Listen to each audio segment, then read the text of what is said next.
मैं एक top tier player था, एक ऐसा इंसान जिसकी ना जाने कितनी आइडेंटिटीज थीं। लेकिन जब मेरी 6 अमीर बहनों ने मुझे ढूंढ लिया, तब उन्होंने मुझे एक गरीब और बेबस इंसान की तरह देखा जिसे प्रोटेक्शन की जरूरत थी। उन्हें लगा कि इतने साल अकेले रहने के बाद मैं जरूर बहुत सारी चीजों से डिप्रेव्ड रहा हूंगा। जिस पर मेरी सबसे बड़ी बहन विक्टोरिया ने एक कार्ड निकाला और मेरी तरफ बढ़ाते हुए कहती है, यह एक सप्लीमेंट्री कार्ड है, इसकी कोई लिमिट नहीं है, इसे रख लो और जो चाहो खरीदो, वो सारी चीजें ले लो जिन्हें पाने का तुम्हें कभी मौका नहीं मिला। यह सुनकर वहां मौजूद सभी लोग मेरी तरफ देखने लगते हैं, मानो मेरे चेहरे पर सरप्राइजेस देखने का इंतजार कर रहे हों। लेकिन मेरी नजर उस ब्लैक कार्ड पर सिर्फ एक सेकंड के लिए टिकती है, जो एंडलेस वेल्थ और अफेक्शन का सिंबल होता है, थैंक्स विक्टोरिया। जिस पर विक्टोरिया वॉकर को लगता है कि मैं उसका कार्ड लेने वाला हूं। लेकिन अगले ही पल मैं मुड़कर अपना बैकपैक उठा लेता हूं, जो देखने में पुराना जरूर होता है लेकिन बेहद साफ और परफेक्टली मेंटेन्ड होता है। लेकिन इसकी जरूरत नहीं है, मेरे पास अपना कार्ड है। मेरी यह बात सुनते ही पूरा वॉकर फैमिली एकदम से फ्रीज हो जाता है और विक्टोरिया के चेहरे की मुस्कान भी वहीं जम जाती है, जिस पर वह इंस्टिंक्टिवली मेरे हाथ में मौजूद कार्ड की तरफ देखती है। उस कार्ड पर किसी बैंक का नाम नहीं होता, सिर्फ एक बेहद मिनिमलिस्टिक और मिस्टीरियस डिजाइन बना होता है, जो ऐसा लगता है जैसे प्योर लाइट से कर्व किया गया हो। यह कार्ड विक्टोरिया इसके बारे में सिर्फ एक बार सुन चुकी होती है,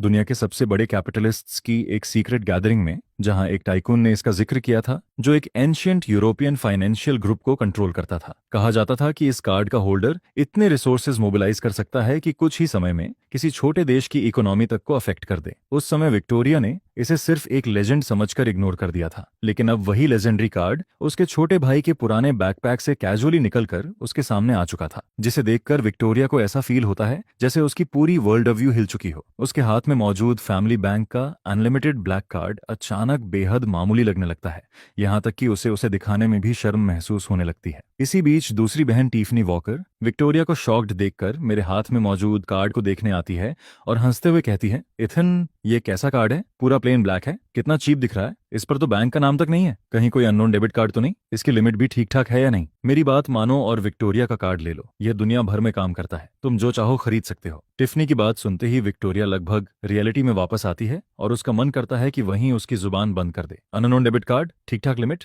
विक्टोरिया मन ही मन सोचती है, सच में तुम्हारा सिर खोलकर देखना चाहिए कि अंदर मोटरसाइकिल्स और वीडियो गेम्स के अलावा कुछ है भी या नहीं। इसके बाद वह गहरी सांस लेकर सावधानी से पूछती है, इथन, तुम्हारा ये कार्ड क्या ये ऑब्सिडियन बैंक का है? मैं उसे हल्की हैरानी से देखता हूँ और सिर हिला देता हूँ। हाँ, इसकी लिमिट ठीक ही है, काम चल जाता है। मेरी बात सुनकर विक्टोरिया के होंठ हल्के से फड़कते हैं, क्योंकि उस टाइकून ने कहा था कि इस कार्ड की लिमिट, या यूं कहो इसकी अथॉरिटी, ऐसी चीज है जिसे सिर्फ ठीक ठाक नहीं कहा जा सकता। जिस पर वह चुपचाप अपना ब्लैक कार्ड वापस रख लेती है। जो कार्ड कभी उसे पावर की अल्टीमेट सिंबल लगता था, वह अब इथान के कार्ड के सामने बेहद मामूली दिखाई देता है। लेकिन टिफनी अभी भी क्लूज रहती है। Obsidian bank? वो कौन सा बैंक है? मैंने तो कभी नाम नहीं सुना, क्या यह हमारे फैमिली वाले बैंक से भी बड़ा है? तीसरी बहन निकोल भी विक्टोरिया का रिएक्शन नोटिस करती है और मेरे कार्ड को ध्यान से देखने लगती है। उसे फाइनेंस की ज्यादा नॉलेज नहीं होती, लेकिन कार्ड का फ्यूचरिस्टिक डिजाइन देखकर उसे भी फील हो जाता है कि यह कोई आम चीज नहीं है। मिस्टर और मिसेज वॉकर को ऑब्सिडियन बैंक के बारे में कुछ नहीं पता होता, लेकिन अपनी बड़ी बेटी के एक्सप्रेशन देखकर वे समझ जाते हैं कि इस कार्ड का ओरिजिन बेहद शॉकिंग है। जिस पर मिसेस वॉकर धीरे से पूछती हैं, ईथन डियर, तुम्हें यह कार्ड कहाँ से मिला? मैं उस मिस्टीरियस कार्ड को वापस वॉलेट में रखता हूँ और वॉलेट को बैकपैक में डाल देता हूँ। फिर कैजुअल टोन में जवाब देता हूँ, किसी ने दिया था। किसने दिया? जिस पर मैं उनकी तरफ एक नजर डालता हूँ, लेकिन कोई जवाब नहीं देता। मैं थोड़ा टायर्ड हूँ, ऊपर जाकर रेस्ट करूंगा, इतना कहकर मैं हल्का सा सिर हिलाता हूँ और सीढ़ियों की तरफ बढ़ जाता हूँ। मेरा शरीर अभी भी लीन होता है, लेकिन मेरे जाने के बाद लिविंग रूम में मौजूद पांचों लोग काफी देर तक कुछ बोल नहीं पाते। टिफनी पूरी तरह कंफ्यूज होकर कहती है, सीरियसली विक्टोरिया, अभी हुआ क्या? हमारे छोटे भाई ने तुम्हारा ब्लैक कार्ड रिजेक्ट कर दिया। विक्टोरिया तब तक सीढ़ियों की तरफ देखती रहती है जब तक मैं उसकी नजरों से ओझल नहीं हो जाता। फिर वह धीरे से सांस छोड़ती है और अपने टेम्पल्स दबाते हुए कहती है, उसने कार्ड रिजेक्ट नहीं किया। यह सुनकर पूरा परिवार उसकी तरफ देखने लगता है, बल्कि शायद हमने उसे बहुत ज्यादा अंडर एस्टिमेट कर दिया है। इसके बाद वह अपना ब्लैक कार्ड उठाकर दिखाती है। इथन ने जो कार्ड अभी दिखाया, उसके सामने ये बेसिकली एक टॉय क्रेडिट कार्ड है। क्या आप सीरियस हो? टिफनी अपनी सीट से उछल पड़ती है।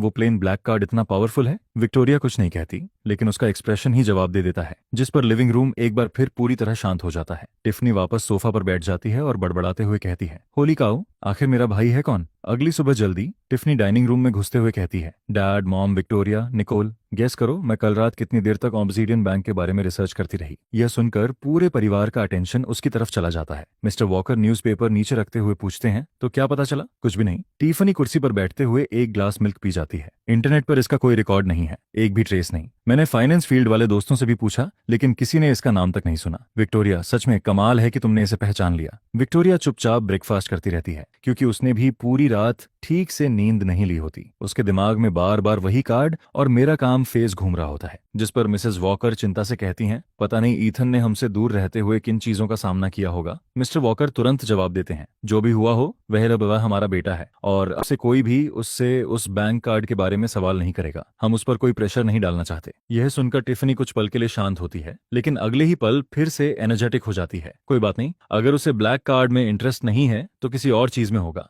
आज मैं उसे राइड पर ले जाऊंगी। हाँ, मेरी नई मोटरसाइकिल अभी आई है। हर गाय को बाइक्स पसंद होती हैं। जिस पर निकोल तुरंत कहती है, टिफनी, तुम्हें सच में लगता है कि वह तुम्हारी मोटरसाइकिल से इंप्रेस होगा? उसके कार्ड से शायद पूरी बाइक्स की फ्लीट खरीदी जा सकती है। यह सुनकर टिफनी पूरी तरह चुप हो जाती है और उसे घूरने लगती है। तभी मैं नीचे आता हूँ। मुझे देखते ही मिसेस वॉकर मुस्कुराते हुए कहती हैं, इथन, तुम जाग गए? आओ ब्रेकफास्ट कर लो। वहीं टिफनी पिछली बात पूरी तरह भूलकर मेरे पास दौड़ती है। हे इथन, आज मेरे साथ बाहर चलोगे? मेरी नई मोटरसाइकिल आई है, मैं तुम्हें राइड पर ले चलती हूँ। मैं बैठते हुए टोस्ट का एक स्लाइस उठाता हूँ। थैंक्स टिफनी, लेकिन नहीं, मुझे अपने रूम से कुछ लेना है। कुछ लेना है क्या? बस कुछ पुरानी चीजें हैं, मैं खुद ले आऊंगा। इसके बाद टिफनी मेरे पीछे पीछे ऊपर चली जाती है। बहाना तो रास्ता दिखाने का होता है, लेकिन असल में वह देखना चाहती होती है कि क्या मुझे वह रूम पसंद आया है जिसे उन्होंने इतनी मेहनत से तैयार किया था। रूम का लग्जूरियस डोर खुलते ही टिफनी गर्व से कहती है, तो इथान, कैसा लगा? रूम काफी शानदार है ना? हमने इसे हाईएस्ट स्टैंडर्ड्स पर तैयार करवाया है। मेरी नजर कमरे में मौजूद लग्जरी आइटम्स पर घूमती है। फिर मैं हल्का सा सिर हिलाता हूँ और सीधे कमरे के कोने में रखे पुराने सूटकेस के पास पहुंच जाता हूँ। यह देखकर टिफनी थोड़ी डिसअपॉइंटेड होती है, लेकिन क्यूरियोसिटी के साथ मुझे देखती रहती है। मैं सूटकेस खोलता हूँ और सबसे नीचे रखा एक डस्टी मेटल केस निकालता हूँ। उसका साइज लगभग लैपटॉप जितना होता है, लेकिन थोड़ा मोटा। जिस पर टिफनी पूछती है, ईथन, ये क्या है? तुम्हारा फेवरेट कलेक्शन?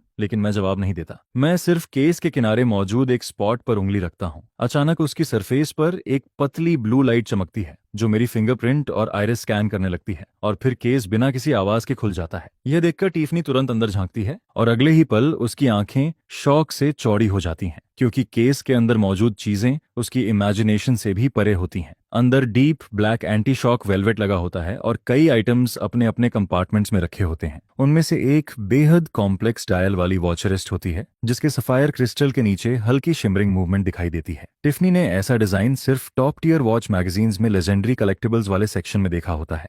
वहीं एक ब्लैक फाउंटेन पेन भी रखा होता है, जो दिखने में साधारण लगता है, लेकिन उसके कैप पर एक डीप ब्लैक डायमंड लगा होता है। किसी वजह से वह पेन उसे इतना एडवांस्ड लगता है मानो उसकी लैब के सबसे मॉडर्न इक्विपमेंट से भी ज्यादा हाईटेक हो। ये कोई पुरानी चीजें नई तरह से नहीं थी, ये एक पोर्टेबल हाईटेक ट्रेजरी था। टिफनी का मुंह खुला का खुला रह जाता है। वह कांपती उंगली से वॉच की तरफ इशारा करते हुए कहती है, इथन, ये वॉच।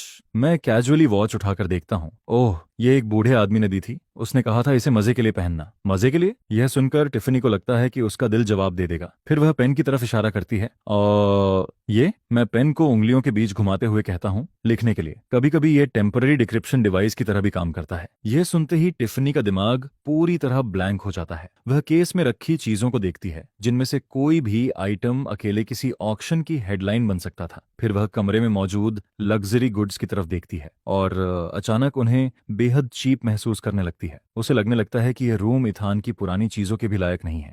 इसके बाद मैं केस से एक छोटी ब्लू क्रिस्टल स्टोरेज कार्ड निकालता हूँ, केस को बंद करके लॉक करता हूँ और वापस सूटकेस में रख देता हूँ। जब मैं मुड़ता हूँ तब भी टिफनी वहीं फ्रोजन खड़ी होती है। उसके चेहरे पर ब्लैंक एक्सप्रेशन होता है। टिफनी, क्या हुआ? जिस पर वह अचानक होश में आती है, कुछ नहीं इथान, तुम्हारा वह केस सच में बहुत यूनिक है। हालांकि अंदर से उसका रोने का मन कर रहा होता है, क्योंकि अब वह पूरी तरह समझ चुकी होती है कि कल विक्टोरिया को कैसा फील हुआ था। उन्हें लगा था कि उनका छोटा भाई यहाँ लग्जरी लाइफ एंजॉय करने आया है, लेकिन सच्चाई ये थी कि वह अनजाने में उन सभी को ऐसी चीजें दिखा रहा था जिन्हें वे समझ भी नहीं सकते थे। मैं बस हल्का सा सिर हिलाता हूँ और स्टोरेज कार्ड लेकर बाहर निकल जाता हूँ, जिस पर टिफनी पूरी तरह डैश्ड हालत में मेरे पीछे चलती है। जब दोनों नीचे डाइनिंग रूम में पहुंचते हैं, तब बाकी फैमिली उसके एक्सप्रेशन को देखकर हैरान हो जाती है। क्या हुआ टिफनी को? जिस पर टिफनी टिफनी कुर्सी पर धम से बैठ जाती है। उसकी आंखें पूरी तरह खाली दिखाई दे रही होती हैं। डैड, मॉम, मुझे लगता है कि ईथन के लिए हमने जो कुछ तैयार किया था वो थोड़ा शैबी है। उसकी एक पुरानी बॉक्स में रखी चीजें ही हमारी पूरी फैमिली के गिफ्ट से ज्यादा वैल्यूएबल लगती हैं। यह सुनते ही विक्टोरिया के हाथ में पकड़ा स्पून हवा में ही रुक जाता है।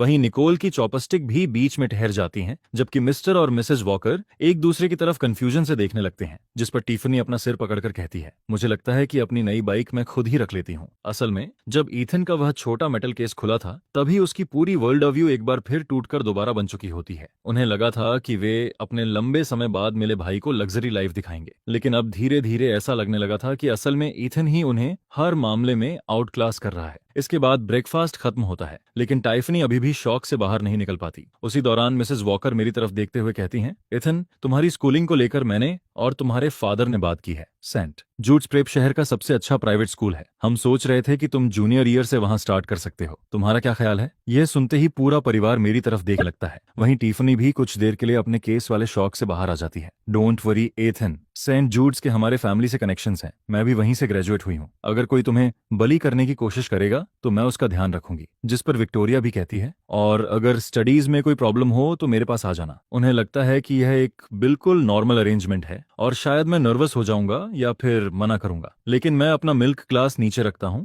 और मिसेस वॉकर की तरफ देखते हुए शांत आवाज में कहता हूं, अरेंजमेंट के लिए थैंक यू, लेकिन इसकी जरूरत नहीं है। यह सुनकर मिसेस वॉकर थोड़ा चौंक जाती हैं। इथन, क्या तुम्हें लगता है कि तुम बाकी स्टूडेंट्स के साथ पेस नहीं रख पाओगे? कोई बात नहीं, हम बेस्ट ट्यूटर्स हायर कर लेंगे। जिस पर मैं सिर हिलाता हूँ। फिर अपने सीमली बॉटमलेस कैनवस बैग से एक पतला इलेक्ट्रॉनिक फोल्डर जैसा डिवाइस निकालता हूँ। उसकी स्क्रीन पर कुछ बार टैप करने के बाद मैं उसे फैमिली की तरफ घुमा देता हूँ। मैं अपनी फाउंडेशनल एजुकेशन पहले ही कंप्लीट कर चुका हूँ। ये उसकी कुछ सर्टिफिकेशंस हैं। यह सुनकर सभी लोग इंस्टिंक्टिवली स्क्रीन की तरफ झुकते हैं। स्क्रीन पर कई डिजिटल सर्टिफिकेट्स और ट्रांसक्रिप्ट्स दिखाई दे रहे होते हैं, जो पूरी तरह इंग्लिश में होते हैं। निकोल की नजर सबसे तेज होती है। वह ध्यान से देखती है और अचानक हैरानी से बोल पड़ती है, MIT open courseware advanced certification, Stanford online young scholars programme, और ये क्या इंटरनेशनल फिजिक्स ओलंपियाड का गोल्ड मेडल है, इंडिपेंडेंट कॉम्पिटिटर कैटेगरी वाला। जैसे जैसे निकोल हर टाइटल पढ़ती जाती है, वैसे वैसे रूम में सन्नाटा बढ़ता जाता है। विक्टोरिया इन अचीवमेंट्स की वैल्यू अच्छी तरह समझती थी। ये वो चीजें थीं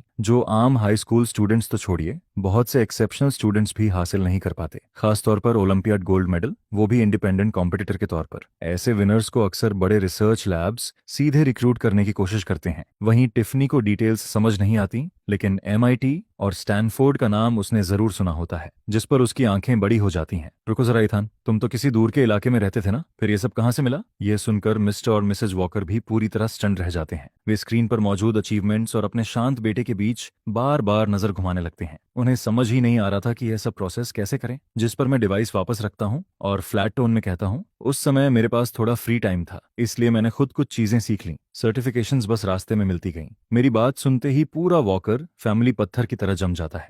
वहीं टिफनी को ऐसा लगता है जैसे किसी ने सीधे उसके घुटने पर गोली मार दी हो। कॉलेज में एडमिशन लेने के लिए तो डैड ने मेरी जान निकाल दी थी, और मेरे भाई ने फ्री टाइम में ये सब कर लिया। ये सुनकर मिसेस वॉकर कुछ सेकंड तक शब्द ढूंढती रहती हैं, फिर धीरे से पूछती हैं, तो इथन, अब तुम्हारा आगे का प्लान क्या है? क्या तुम सीधे यूनिवर्सिटी में अप्लाई करना चाहते हो? मैं और तुम्हारे फादर इसमें मदद कर सकते हैं। मैं कुछ पल सोचता हूँ और जवाब देता हूँ, अभी नहीं। अगर स्कूल को जरूरत हो तो मैं गेस्ट लेक्चरर बन सकता हूँ। कुछ लर्निंग एक्सपीरियंसेस शेयर कर दूंगा। Guest lecturer? यह सुनते ही टिफनी के दिमाग में एक भयानक सीन बन जाता है। उसे इमेजिन होता है कि उसके सारे लेजी फ्रेंड्स ऑडिटोरियम में बैठे हैं और इथान एस्ट्रोफिजिक्स या एडवांस्ड क्वांटम मैकेनिक्स पर लेक्चर दे रहा है, जिसे सोचकर ही उसे डर लगने लगता है। उसे लगता है कि उसके दोस्त वहीं बेहोश हो जाएंगे। जिस पर वह पूछती है, तो इथन, तुम्हें अब हाई स्कूल जाने की जरूरत नहीं है? नहीं, जो सीखना था वो मैं सीख चुका हूँ। यह सुनकर मिस्टर वॉकर अपने टेम्पल्स दबाते हैं। उन्होंने बिजनेस वर्ल्ड में दशकों बिताए थे और हर तरह के लोगों को देखा था, लेकिन अपने ही बेटे जैसा इंसान उन्होंने कभी नहीं देखा था। इसके बाद वह कहते हैं, अगर एथन अपनी स्टडीज कंप्लीट कर चुका है तो वह सेंट जूड्स नहीं जाएगा। फिर मेरी तरफ देखते हुए कहते हैं, और फ्यूचर में तुम जो चाहो कर सकते हो, फैमिली तुम्हारा सपोर्ट करेगी। एक बार फिर इथन के लिए फैमिली ने जो प्लान्स बनाए थे वे उसकी एब्सोल्यूट कॉम्पिटेंस के सामने पूरी तरह बिखर जाते हैं। इसी बीच वॉकर फैमिली के लंबे समय बाद मिले बेटे की खबर पूरे अपर क्लास सर्कल में फैल जाती है, जिस पर इन्विटेशंस की बारिश शुरू हो जाती है। आखिरकार मिसेस वॉकर उनमें से एक इन्विटेशन चुनती हैं। यह लिंच फैमिली की चैरिटी गाला होती है और वह तय करती हैं कि यही सोशल सर्कल में मेरा ऑफिशियल इंट्रोडक्शन होगा। इवेंट वाले दिन कार से उतरने से पहले मेरे पेरेंट्स मुझे समझाते हैं, इथन नर्वस मत होना, बस अपनी मदर के साथ रहना, जिस पर मैं सिर्फ हल्का सा सिर हिला देता हूँ। अंदर बैंकेट हॉल में ग्लासेस की खनक गूंज रही होती है। जैसे ही मैं और मेरे पेरेंट्स अंदर एंटर करते हैं, वैसे ही पूरे हॉल का अटेंशन हमारी तरफ चला जाता है। कई लोग ग्रीटिंग और स्मॉल टॉक के लिए आगे आते हैं। उनकी नजरों में क्यूरियोसिटी भी होती है और स्क्रूटनी भी, जबकि मैं अपने पेरेंट्स के पास शांत खड़ा रहता हूँ और हर ग्रीटिंग का शॉर्ट, पॉलिट लेकिन डिस्टेंट जवाब देता हूँ। दूसरी तरफ लिंच फैमिली का बेटा ब्रैंडन। लिंच अपने दोस्तों के साथ खड़ा होता है। जैसे ही उसकी नजर मेरी तरफ जाती है, उसके चेहरे पर हल्की स्नीर आ जाती है। असल में उसे टिफनी वॉकर पर काफी समय से क्रश होता है और इसी वजह से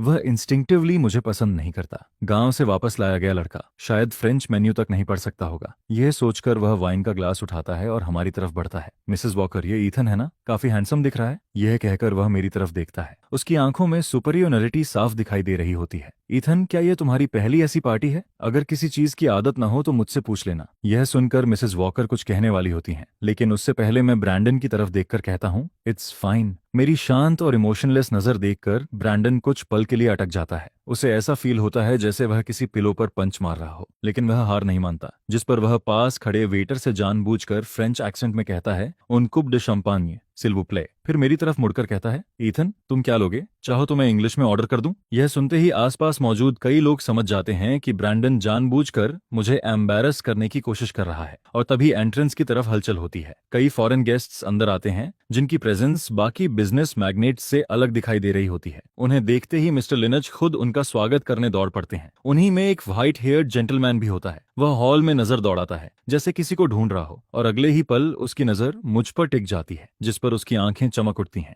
वह सीधे मेरी तरफ बढ़ता है। इतना ही नहीं, वह मिस्टर लिंच और ब्रैंडन दोनों को पूरी तरह इग्नोर कर देता है। जैसे ही वह मेरे पास पहुंचता है, उसके चेहरे पर सरप्राइज भरी मुस्कान आ जाती है। इथन, मुझे उम्मीद नहीं थी कि तुम यहाँ मिल जाओगे। यह सुनते ही पूरा हॉल शांत हो जाता है, क्योंकि यह कोई आम इंसान नहीं होता। यह एक एंशिएंट यूरोपियन फाइनेंशियल कॉन्ग्लोमेरेट का रिप्रेजेंटेटिव होता है। ऐसा व्यक्ति जिसके सामने मिस्टर लंच जैसे लोग भी बेहद सम्मान से पेश आते हैं। और वही इंसान अभी वॉकर फैमिली के नए लौटे बेटे से इतने अपनापन के साथ बात कर रहा था। यह देखकर मिसेस वॉकर भी स्टंट रह जाती हैं, जबकि ब्रैंडन के हाथ से वाइन ग्लास लगभग छूट ही जाता है। मैं शांत भाव से जवाब देता हूँ, मिस्टर विंसेंट, काफी समय हो गया। मेरी फ्रेंच इतनी फ्लॉलेस और नेचुरल होती है कि ब्रैंडन का दिखावटी एक्सेंट उसके सामने बच्चों जैसा लगने लगता है। यह सुनकर मिस्टर विंसेंट जोर से हंसते हैं और अपनी नेटिव लैंग्वेज में तेजी से बात करने लगते हैं। वह इंटरनेशनल इकोनॉमी और कटिंग एज टेक्नोलॉजी के टॉपिक्स पर चर्चा शुरू कर देते हैं और सबसे हैरानी की बात यह होती है कि वह मेरी ओपिनियन को बेहद इंपॉर्टेंस दे रहे होते हैं, जिस पर मैं भी फ्लुएंटली जवाब देता हूँ। बीच बीच में मेरी कुछ बातें सुनकर मिस्टर विंसेंट तक सहमति में सिर हिलाने लगते हैं। देखते ही देखते हम दोनों ऐसे बात करने लगते हैं जैसे आसपास कोई और मौजूद ही ना हो। यह देखकर पूरा क्राउड स्टंड रह जाता है।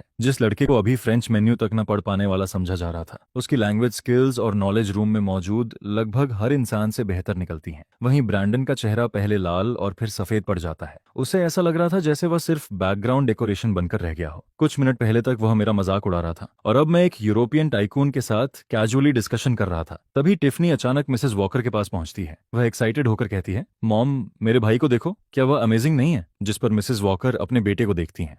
उनके अंदर प्राइड भी होती है और डिसबिलीफर्स भी। कुछ देर बाद मिस्टर विंसेंट को उनका असिस्टेंट शेड्यूल याद दिलाता है, जिस पर वह जाने से पहले अपना पर्सनल बिजनेस कार्ड मुझे देते हैं और मैं उसे पूरी शांति से एक्सेप्ट कर लेता हूँ। मिस्टर विंसेंट के जाते ही क्राउड की नजरें और ज्यादा इंटेंस हो जाती हैं। वहीं ब्रैंडन का चेहरा पूरी तरह उतर चुका होता है। उसे ऐसा लग रहा था कि जमीन फट जाए और वह उसमें समा जाए। तभी मेरी नजर उसकी तरफ जाती है और मैं पूरी शांति से इंग्लिश में कहता हूँ, thank you, but I can order for my self. यह सुनते ही ब्रैंडन को ऐसा लगता है जैसे किसी ने उसके चेहरे पर जोरदार थप्पड़ मार दिया हो। उसके अंदर ह्यूमिलेशन की आग जल उठती है। वहीं टिफनी खुलकर हंस पड़ती है, जिस पर आसपास मौजूद कुछ लोग भी अपनी हंसी नहीं रोक पाते।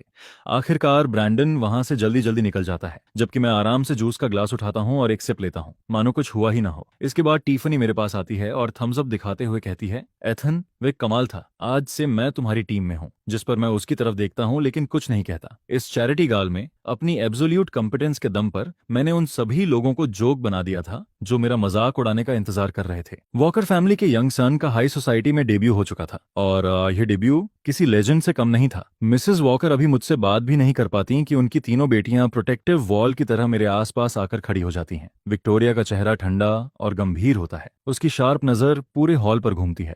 फिर वह साफ आवाज में कहती है, जो अभी हुआ मैं उम्मीद करती हूँ कि वह पहली और आखिरी बार हो। इथन मेरा भाई है, वॉकर फैमिली का राइटफुल सन है। जो भी उसे अनहैप्पी करे करेगा वह पूरी वॉकर फैमिली को अनहैप्पी करेगा। यह सुनते ही हॉल में चल रही सारी फुसफुसाहटें तुरंत बंद हो जाती हैं, क्योंकि बिजनेस वर्ल्ड में विक्टोरिया की रेपुटेशन किसी फॉर्मिडेबल फिगर से कम नहीं होती और उसकी बातों को नजरअंदाज करने की हिम्मत किसी में नहीं होती। दूसरी बहन टिफनी थोड़ी भी सब्टल नहीं थी। वह इमेजिनरी स्लीव्स ऊपर चढ़ाने का नाटक करते हुए कहती है, तुम सबने सुना ना, मेरा भाई इथन, अगर किसी ने दोबारा उसके साथ ऐसा पैसिव एग्रेसिव बिहेवियर करने की कोशिश की तो पहले उसे मेरे फिस्ट्स का जवाब देना पड़ेगा। यह कहते हुए वह मुट्ठी बांध लेती है और ब्रैंडन के साथ खड़े उन यंग मेन और विमेन की तरफ घूरने लगती है, जिस पर उन सभी के चेहरे पीले पड़ जाते हैं और वे जल्दी से अपनी नजरें नीचे कर लेते हैं। वहीं तीसरी बहन निकोल अपने ग्लासेस ठीक करते हुए ठंडी आवाज में कहती है, डेटा एनालिसिस के अनुसार मैलिशियस स्लैंडर और सोशल ऑस्ट्रेसिज्म का साइकोलॉजिकल इम्पैक्ट काफी गंभीर होता है और वॉकर कॉर्पोरेशन का लीगल डिपार्टमेंट काफी समय से आइडल बैठा है। मुझे यकीन है कि प्रैक्टिस के लिए ये कुछ डिफेमेशन लॉसूट्स उन्हें बुरे नहीं लगेंगे। तीनों बहनें अलग अलग स्टाइल की थीं, लेकिन अपने भाई को प्रोटेक्ट करने का उनका डिटर्मिनेशन एक जैसा था। वे 3 गार्डियन डीटीज की तरह मेरे सामने खड़ी थीं, जो मुझे शील्ड करते हुए दुनिया के सामने मेरी पोजीशन अनाउंस कर रही थीं, जिस पर जो लोग अभी तक फुसफुसाकर कह रहे थे कि मैं बस कोई लकी पुअर किड हूं, वे अब वह सोच पूरी तरह छोड़ देते हैं। यह देखकर मिसेस वॉकर के चेहरे पर हल्की मुस्कान आ जाती है। वह मिस्टर वॉकर की स्लीव खींचते हुए कहती हैं, अच्छा है कि लड़कियां अपने भाई की प्रोटेक्शन करना जानती हैं। हालांकि उनके चेहरे पर अम्यूजमेंट भी था और इमोशन भी, जबकि मिस्टर वॉकर की आंखों में रिलीफ की झलक दिखाई देती है, लेकिन उससे भी ज्यादा प्राइड दिखाई देती है। हालांकि ये लोग शायद थोड़ा ज्यादा ओवर प्रोटेक्टिव हो रही हैं। वास्तव में उनकी हालत ऐसी लग रही थी जैसे वे पूरी दुनिया के खिलाफ वॉर डिक्लेयर करने के लिए तैयार हों। इसी बीच मिस्टर लंच जल्दी से वहां आते हैं और माहौल शांत करने की कोशिश करते हैं। Victoria, Tiffany, Nicole, please calm down. वे सिर्फ बच्चे हैं जिन्हें समझ नहीं है। मैंने ब्रैंडन को घर भेज दिया है ताकि वह अपने एक्शंस पर सोच सके। फिर वह मेरी तरफ देखकर कहते हैं, इथन, मेरे लड़के, तुम्हारे साथ गलत हुआ है, उसकी तरफ से मैं माफी मांगता हूँ। जिस पर विक्टोरिया का एक्सप्रेशन थोड़ा नरम पड़ता है, लेकिन उसकी आवाज अब भी ठंडी रहती है। मिस्टर लिंच, आप जरूरत से ज्यादा सीरियस हो रहे हैं। हम बस नहीं चाहते कि ऐसा दोबारा हो। नहीं होगा, बिल्कुल नहीं होगा, मिस्टर लिंच तुरंत जवाब देते हैं। इसी दौरान टिफनी अचानक मेरे पास आ जाती है। डोंट बी स्केयर्ड इथान, तुम्हारी सिस्टर यहाँ है। फिर चारों तरफ देखते हुए पूछती है, तुम क्या खाना चाहते हो? मैं लेकर आती हूँ। वहाँ मिनी केक्स रखे हैं, मैंने चेक किया है, उनमें पॉइजन नहीं है। यह सुनकर मैं थोड़ा हेल्पलेस होकर कहता हूँ, थैंक्स टिफनी, लेकिन मुझे भूख नहीं है। वहीं निकोल चुपचाप मेरे हाथ में वार्म वाटर का एक ग्लास पकड़ा देती है। तुम काफी देर से बात कर रहे हो, रिहाइड्रेट। जिस पर मैं पानी लेते हुए कहता हूँ, थैंक्स निकोल। इसके बाद मेरी तीनों बहनें इतनी बारीकी से मेरी प्रोटेक्शन करने लगती हैं कि मैं खुद भी हैरान हो जाता हूँ। जब मुझे फ्रूट लेने का मन करता है तब टिफनी तुरंत उछलकर खड़ी हो जाती है। बैठे रहो इथन, मैं लेकर आती हूँ। ये वाला चाहिए या ये वाला? रुको, मैं सब ले आती हूँ। अगर मैं अपनी मदर से बात करना चाहता हूँ तो विक्टोरिया तुरंत मेरे लिए रास्ता साफ कर देती है। साथ ही उसकी नजरें लगातार आसपास घूमती रहती हैं, जैसे किसी भी पल कोई असासिन बाहर निकलकर अटैक कर देगा। यह सब देखकर मुझे थोड़ी हेल्पलेसनेस महसूस होती है, लेकिन अपनी बहनों को इतनी ऑकवर्ड और क्लमी तरीके से मेरी केयर करते हुए देखकर मेरे अंदर मौजूद कोई सख्त चीज धीरे धीरे नरम पड़ने लगती है। बाकी पूरी गाल में शायद मैं सबसे ज्यादा आइडल इंसान होता हूँ। जो भी मुझसे बात करने की कोशिश करता है उसे वॉकर सिस्टर्स की नजरें या शब्द वापस भेज देते हैं, जिस पर मुझे सिर्फ शांति से बैठना पड़ता है और वे जो फूड और ड्रिंक्स लाती हैं उन्हें एक्सेप्ट करना पड़ता है। साथ ही बाकी लोगों की जेलस और शॉक्ड नजरें भी झेलनी पड़ती हैं और यह सिलसिला तब तक चलता है जब तक गाला खत्म नहीं हो जाता। घर लौटते समय कार में टिफनी उत्साहित होकर कहती है, वह कितना सेटिस्फाइंग था, तुमने उनके चेहरे देखे थे? हाँ, अब देखते हैं कौन मेरे भाई को नीचे दिखाने की हिम्मत करता है। वहीं विक्टोरिया अपने टेम्पल्स दबाती है। हालांकि उसे टिफनी थोड़ी ज्यादा लाउड लग रही होती है, लेकिन इस बार वह उसे नहीं रोकती। जिस पर निकोल गंभीरता से मेरी तरफ देखकर कहती है, इथन, अगर कभी कोई इंसान या सिचुएशन तुम्हें अनकंफर्टेबल करे तो हमें तुरंत बताना। मैं कार की विंडो से बाहर गुजरती नियॉन लाइट्स को देखता हूँ और हल्के से कहता हूँ, हम। सामने ड्राइविंग कर रहे mister walker rear view mirror में अपने बेटे को देखते हैं, जो अपनी तीनों बेटियों से पूरी तरह घिरा हुआ बैठा था। यह देखकर उनके चेहरे पर मुस्कान आ जाती है। उन्हें लगता है कि भले ही यह प्रोटेक्शन थोड़ा एक्सेसिव है, लेकिन बुरा नहीं है। कम से कम अब उनका बेटा कभी किसी के द्वारा बुली नहीं किया जाएगा। लेकिन दूसरी तरफ मैं खुद मन ही मन कुछ और सोच रहा होता हूँ। अगली बार अगर ऐसी कोई गाला हुई तो मुझे कोई बहाना ढूंढना पड़ेगा। ये काफी नॉइजी होती है। अगली सुबह वॉकर फैमिली का बटलर एल्फ्रेड मेरे रूम के बाहर खड़ा होता है। उसके चेहरे पर हमेशा की तरह प्रोफेशनल स्माइल होती है। उसके पीछे एक मेड ट्रे में ब्रेकफास्ट लेकर खड़ी होती है, जिस पर एल्फ्रेड धीरे से डोर नॉक करता है। यंग मास्टर, क्या आप जाग गए हैं? आपका ब्रेकफास्ट आ गया है। अंदर से हल्की आवाज आती है और डोर खुल जाता है, लेकिन डोर मैं नहीं खोलता, बल्कि एक 20 साल के आसपास की यंग वुमन डोर खोलती है। उसके फीचर्स बेहद रिफाइंड होते हैं। यह देखकर एल्फ्रेड चौंक जाता है। और आप कौन हैं? जिस पर वह हल्का सा सिर झुकाकर कहती है, क्लोई, यंग मास्टर की असिस्टेंट। असिस्टेंट? यह सुनकर एल्फ्रेड कुछ पल के लिए रुक जाता है, क्योंकि उसने कभी यंग मास्टर के किसी असिस्टेंट के बारे में नहीं सुना था। वह इंस्टिंक्टिवली रूम के अंदर झांकता है और देखता है कि मैं पूरी तरह तैयार होकर विंडो के पास रखी टेबल पर बैठा हूँ। मेरे सामने एक स्लिम लैपटॉप खुला हुआ है जिसकी स्क्रीन पर डेटा स्ट्रीम्स तेजी से स्क्रॉल हो रही थीं। वहीं बगल में किसी न्यूट्रिशनल सप्लीमेंट जैसा आधा खाली ग्लास रखा होता है। सबसे खास बात यह थी कि स्टाफ ने पिछली रात जो लग्जूरियस डेकोरेशन सजाई थी उन्हें साइड में कर दिया गया था। पूरा रूम अब किसी लग्जरी बेडरूम की बजाय लैबोरेटरी जैसा दिखाई दे रहा था, बेहद क्लीन, ऑर्गेनाइज्ड और कोल्ड। जिस पर क्लोई एक तरफ हटते हुए कहती है, ब्रेकफास्ट की जरूरत नहीं है, यंग मास्टर खा चुके हैं। अल्फ्रेड की नजर उस स्ट्रेंज न्यूट्रिशनल ड्रिंक पर जाती है, फिर ट्रे में रखे ऑटमील और पेस्ट्रीज पर जाती है। वह हिचकिचाते हुए कहता है, लेकिन ये मैडम के स्पेशल इंस्ट्रक्शंस पर तैयार किया गया है, ये काफी न्यूट्रिशियस है। उसकी बात पूरी होने से पहले क्लोई कहती है, यंग मास्टर की डाइट की जिम्मेदारी मेरी है। उनका न्यूट्रिशन प्रिसिजली बैलेंस्ड होता है, इन चीजों में शुगर और कैलोरीज जरूरत से ज्यादा हैं। ये हेल्थ स्टैंडर्ड्स को मीट नहीं करती। यह सुनकर ट्रे पकड़े मेड तक हल्का सा कांप जाती है। वहीं अल्फ्रेड मन ही मन सोचता है, वॉकर फैमिली के शेफ की प्रोफेशनल स्टैंडर्ड्स पर सवाल उठाने वाला यह पहला इंसान है जिसे मैंने अपनी पूरी सर्विस लाइफ में देखा है। तभी मैं अपना लैपटॉप बंद करता हूँ और उनकी तरफ चलता हूँ, जिस पर अल्फ्रेड तुरंत मुस्कुरा देता है। यंग मास्टर, इस ब्रेकफास्ट के बारे में क्लोई की बात सुनो, मैं संक्षेप में जवाब देता हूँ। यह सुनकर अल्फ्रेड की मुस्कान वहीं जम जाती है, जबकि क्लोई बिना समय गंवाए आगे कहती है, इसके अलावा यंग मास्टर के लॉन्ड्री और रूम क्लीनिंग की जिम्मेदारी भी मेरी होगी। बाकी स्टाफ को बता दीजिए कि बिना परमिशन उनके रूम में एंट्री नहीं होगी। और कुछ? अल्फ्रेड तुरंत जवाब देता है, नहीं, और कुछ नहीं। इसके बाद वह कंफ्यूज्ड मेड को लेकर वहां से चला जाता है। हॉलवे में मेड धीरे से पूछती है, अल्फ्रेड, वह असिस्टेंट क्लोई, वो बहुत।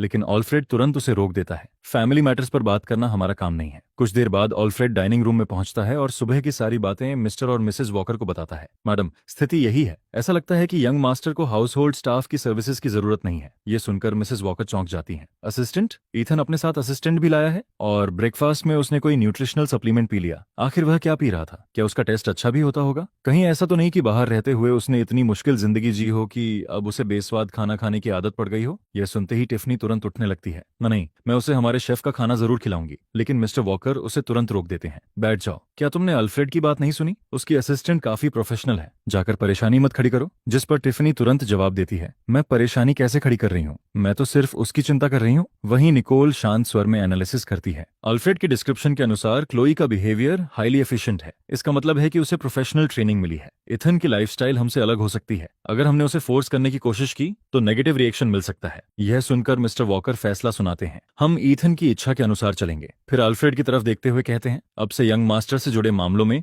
वही किया जाएगा जो वह और उसकी असिस्टेंट चाहें। यस सर, अल्फ्रेड झुककर जवाब देता है, जबकि टिफनी वापस चेयर पर गिर जाती है। मैं तो बस चाहती थी कि वह कुछ अच्छा खा ले। कुछ देर बाद विक्टोरिया ऑफिस जाने के लिए निकल रही होती है। तभी गार्डन से गुजरते हुए वह एक अजीब सीन देखती है। क्लोई तेजी से टैबलेट पर नोट्स ले रही होती है, जबकि मैं आखिरी क्रेयर और नर्केड के सामने खड़ा उसकी लीव्स को देख रहा होता हूँ। जिस पर क्लोई रिपोर्ट देती है, सर सॉइल मॉइस्चर ऑप्टिम लेवल से 0.7% ज्यादा है। आज लाइट एक्सपोजर को 15 मिनट बढ़ाने की जरूरत है। इसके अलावा लीफ नंबर 3 के नीचे माइनर पेस्ट एक्टिविटी डिटेक्ट हुई है। मैंने उसे मार्क कर दिया है। रिकमेंडेशन है कि 0.05 मिलीलीटर बायो एजेंट 3 अप्लाई किया जाए। मैं सिर हिलाकर कहता हूँ, ठीक है, उसे हैंडल कर लो। यह सुनकर विक्टोरिया वहीं रुक जाती है। उसे ऐसा महसूस होता है कि उसका भाई और उसका परिवार दो अलग डायमेंशंस में रहते हैं। जिस पर वह चुपचाप मुड़ती है और ऑफिस चली जाती है। दोपहर के समय मैं और क्लोई डाइनिंग रूम में दिखाई नहीं देते, जिस पर अल्फ्रेड आकर रिपोर्ट करता है, मिस क्लोई ने यंग मास्टर के लंच के लिए किचन यूज किया था। खाना पहले ही ऊपर भेजा जा चुका है। यह सुनकर मिसेस वॉकर टेबल पर सजे लग्जूरियस फूड को देखती हैं और धीरे से आह भरती हैं। वह बच्चा बहुत ज्यादा इंडिपेंडेंट है। वहीं टिफनी सामने रखे खाने को देखती है और अचानक उसकी एपेटाइट गायब हो जाती है। सच कहूं तो मैं जानना चाहती हूँ कि क्लोई के उस प्रिसिजली बैलेंस्ड मील का टेस्ट कैसा होता है। और पहली बार पूरे वॉकर फैमिली को साफ महसूस होता है कि उनका यंग मास्टर सिर्फ प्रोटेक्शन नहीं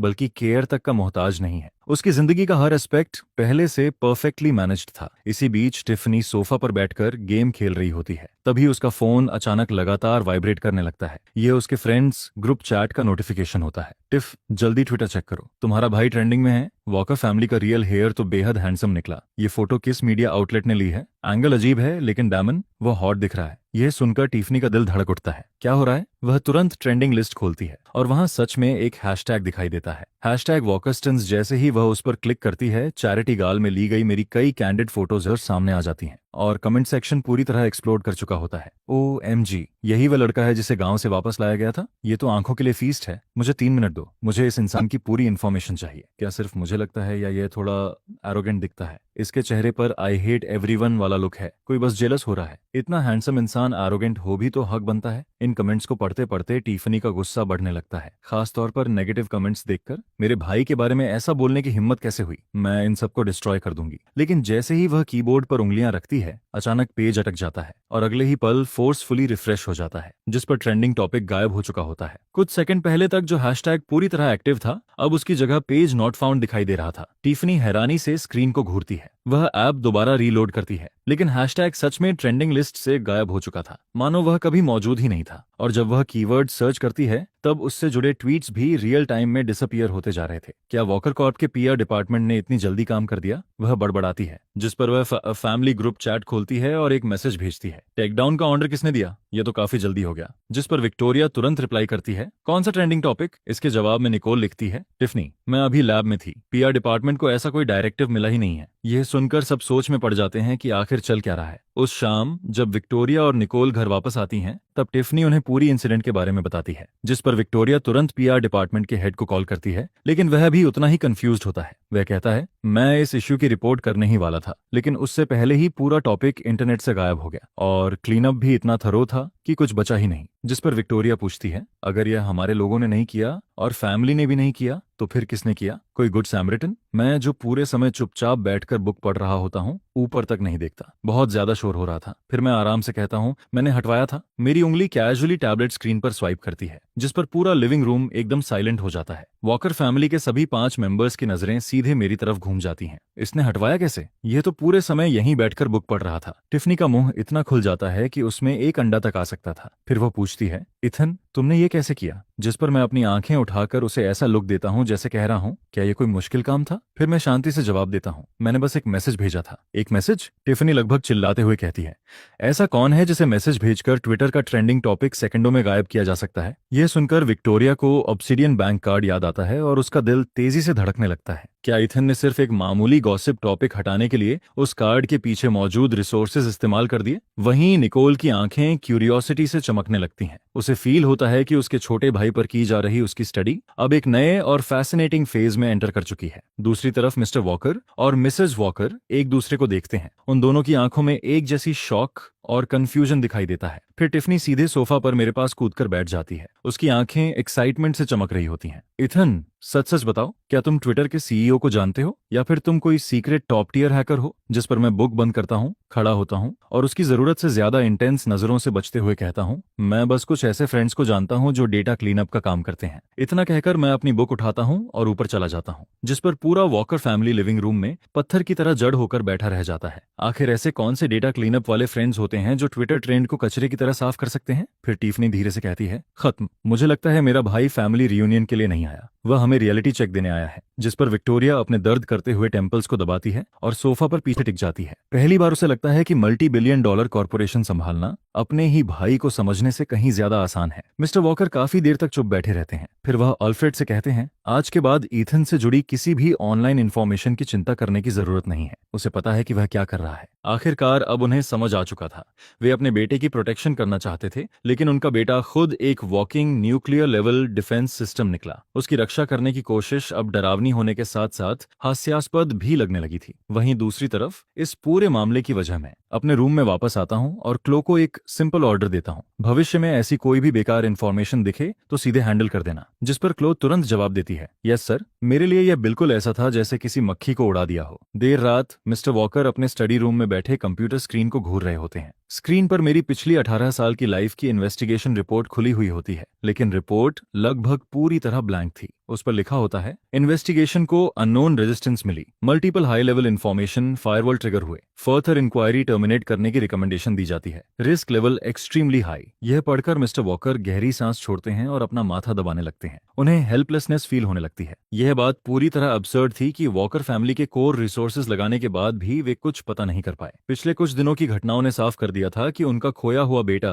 कोई ऑर्डिनरी पर्सन नहीं है। तभी स्टडी रूम के दरवाजे पर हल्की नॉक सुनाई देती है। डैड अभी तक जाग रहे हैं? विक्टोरिया हाथ में गर्म मिल्क का ग्लास लेकर अंदर आती है। फिर वो पूछती है, अभी भी ईथन के पास्ट की इन्वेस्टिगेशन कर रहे हैं? जिस पर मिस्टर वॉकर सिर हिलाते हैं। कुछ नहीं मिल रहा। ऐसा लगता है जैसे सब जानबूझकर इरेज कर दिया गया हो। विक्टोरिया मिल्क डेस्क पर रखती है। उसका एक्सप्रेशन गंभीर हो जाता है। फिर वह कहती है, डैड, मैं अग्री कर हूँ, ईथन वैसा नहीं है जैसा वह दिखाई देता है। उस कार्ड के बारे में मैंने बाद में हमारे सर्कल के एक सीनियर फिगर से क्वाइटली पूछताछ की थी। उसने हिंट दिया कि वह एक ट्रांसेंडेंट लेवल पास है और उसका होल्डर अनइमेजिनेबल पावर रखता है। यह सुनकर मिस्टर वॉकर का दिल एक पल के लिए रुक जाता है। उन्होंने इस कॉन्सेप्ट के बारे में पहले कभी थोड़ा बहुत सुना था। यह उस हिडन सर्कल को रिप्रेजेंट करता था जो ऑर्डिनरी सोसाइटी के पीछे से दुनिया को कंट्रोल करता है। फिर विक्टोरिया आगे कहती है, और उसकी असिस्टेंट क्लो, उसकी पोस्चर, मूवमेंट्स और ट्रेनिंग देखकर लगता है कि वह किसी टॉप टियर सिक्योरिटी फर्म से है, या शायद उससे भी ज्यादा स्पेशलाइज्ड बैकग्राउंड रखती है। जिस पर पिता और बेटी दोनों चुप हो जाते हैं। कुछ देर बाद विक्टोरिया धीमी आवाज में कहती है, तो वॉकर फैमिली आखिर किसे वापस लेकर आई है? लेकिन उसके पास उस सवाल का सही वर्ड ही नहीं था। फिर वह धीरे से कहती है, डैड, मैंने कभी इमेजिन नहीं किया था कि बाहर बिताए हुए सालों में ईथन की लाइफ ऐसी रही होगी। जिस पर मिस्टर वॉकर शांत स्वर में जवाब देते हैं, वह चाहे जो भी हो, वह हमारा बेटा है।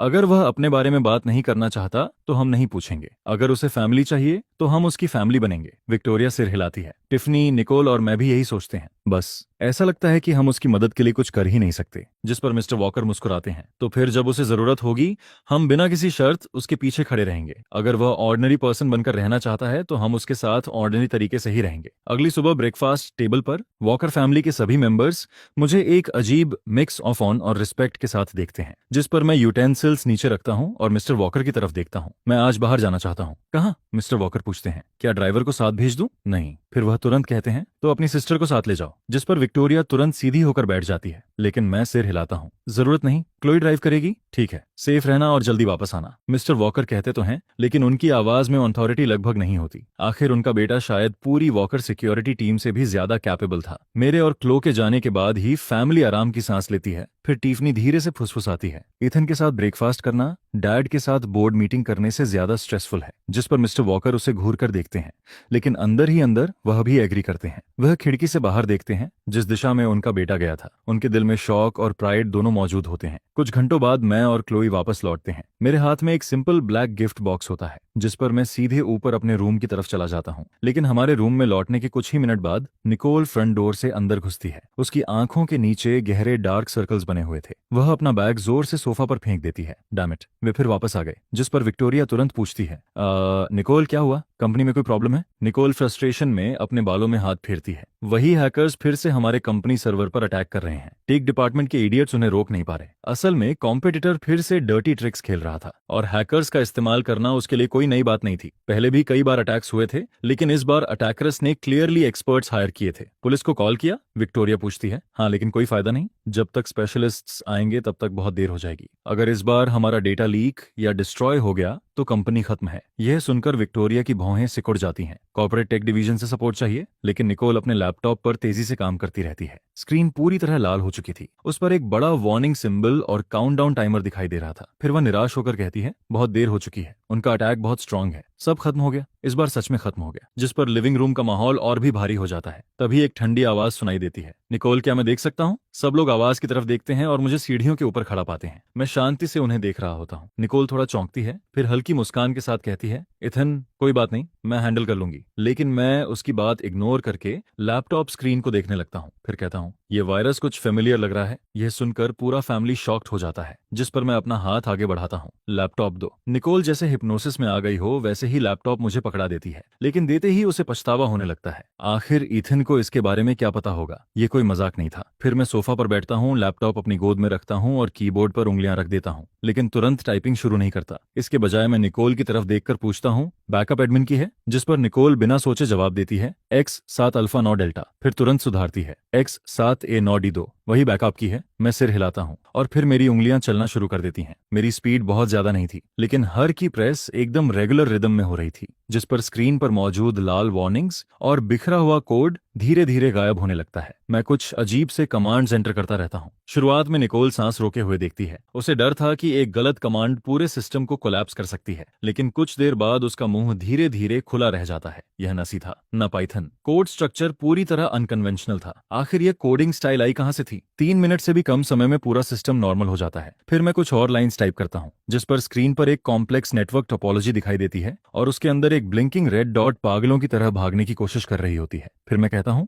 लोकेट कर लिया, और आखिरी कमांड एंटर करके एंटर की दबा देता हूँ, जिस पर स्क्रीन पर मौजूद रेड डॉट फटकर ग्रे पैच में बदल जाती है। फिर मैं शांति से कहता हूँ हो गया, उनका मेन सर्वर कुछ समय के लिए ऑफलाइन रहेगा। इसके बाद मैं लैपटॉप बंद करता हूँ और पूरी तरह पर्ट्रीफाइड निकोल को वापस पकड़ा देता हूँ। निकोल कांपते हुए हाथों से लैपटॉप लेती है। लिविंग रूम में फिर से मौत जैसी खामोशी छा जाती है। वह तुरंत सिस्टम लॉग्स चेक करती है और टेक हेड को कॉल लगाती है। फोन के दूसरी तरफ मैनेजर की आवाज एक्साइटमेंट से कांप रही होती है। मिसेस वॉकर, वायरस अचानक गायब हो गया, डेटा पूरी तरह सेफ है और हमने अटैक सोर्स ट्रेस भी कर लिया। ऐसा लग रहा है कि उन्होंने खुद को ही उड़ा दिया। उनका पूरा नोट डाउन हो गया है। फोन कटते ही निकोल अपने भाई को घूरती रह जाती है, जो उतना ही काम दिखाई दे रहा था जैसे उसने अभी सिर्फ पानी का एक गिलास दिया हो। उसका दिमाग पूरी तरह गूंज रहा था, इथन तुम, लेकिन उसकी जुबान पूरा सेंटेंस तक नहीं बना पाती। जिस पर मैं बिल्कुल मैटर ऑफ फैक्ट टोन में कहता हूँ एक बार बोर्ड हो गया था, प्रोग्रामिंग की कुछ बुक्स पढ़ ली थी। यह सुनकर निकोल को ऐसा फील होता है कि उसके कंप्यूटर साइंस के 10 साल पूरी तरह बेकार चले गए। अचानक टीफनी उछलकर खड़ी हो जाती है और मेरा हाथ पकड़ लेती है। फिर चमकती हुई आंखों से कहती है, इथन तुम मेरे भाई नहीं हो, नहीं तुम तो मेरे गॉड हो। I love you.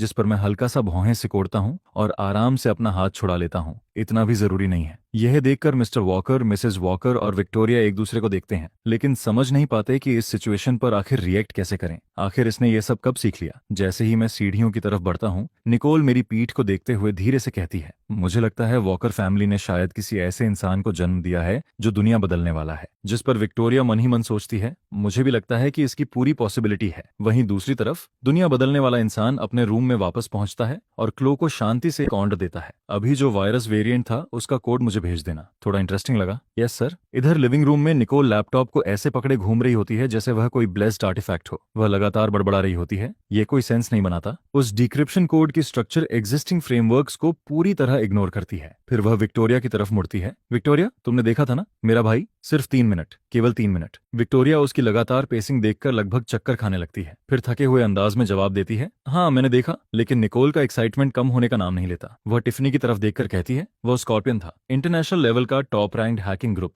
हमारी कंपनी की बेस टेक टीम 3 दिन और 3 रातें काम करती रही, लेकिन कुछ नहीं कर पाई, और ईथन ने 3 मिनट में खत्म कर दिया। ऊपर से उनका होम बेस भी उड़ा दिया। आखिर प्रोग्रामिंग की कुछ बुक्स पढ़ लेना ऐसा कैसे हो सकता है। यह सुनकर मिस्टर वॉकर अपना टीकअप पकड़ते हैं, लेकिन उनका हाथ हल्का सा कांप रहा होता है। फिर भी वह फादरली कंपोजर बनाए रखने की कोशिश करते हुए कहते हैं, शायद ईथन को इस तरह की चीजों में स्पेशल टैलेंट है। Special talent? निकोल लगभग उछल पड़ती है। ये कोई स्पेशल टैलेंट नहीं है, ये पूरी दूसरी लीग है। ये सीधा कंप्लीट कर्ब स्टंप है। डैड, आप समझ ही नहीं रहे। दूसरी तरफ मिसेस वॉकर ऊपर की तरफ देखते हुए चिंतित स्वर में कहती हैं, तुम लोगों को क्या लगता है इथन थक तो नहीं गया? अभी उसने अपने दिमाग का इतना इस्तेमाल किया। जिस पर टीफनी मुस्कुराते हुए कहती है, निकोल अब समझ आया ना कि हमारा भाई कितना अमेजिंग है। मैंने पहले ही कहा था, अपने हॉबी से उसके प्रोफेशन को चैलेंज मत करो। यह सुनकर निकोल सिर झुका देती है। तुम सही थी टिफनी, मैं ही नैरो माइंडेड थी। अब वह अपने भाई को जिस नजर से देख रही थी उसमें सिर्फ प्योर एडमिरेशन था। एक टेक गीक अपने सुप्रीम मास्टर को जिस तरह देखता है, बिल्कुल वैसा। फिर टिफनी गर्व से कहती है, हाँ हाँ हाँ, मेरा भाई हिडन टैलेंट्स का पूरा ट्रेजर बॉक्स है। तभी मैं नीचे आता हूँ, ऐसा लग रहा था जैसे कहीं बाहर जाने वाला हूँ। जिस पर मैं सीधा कहता हूँ,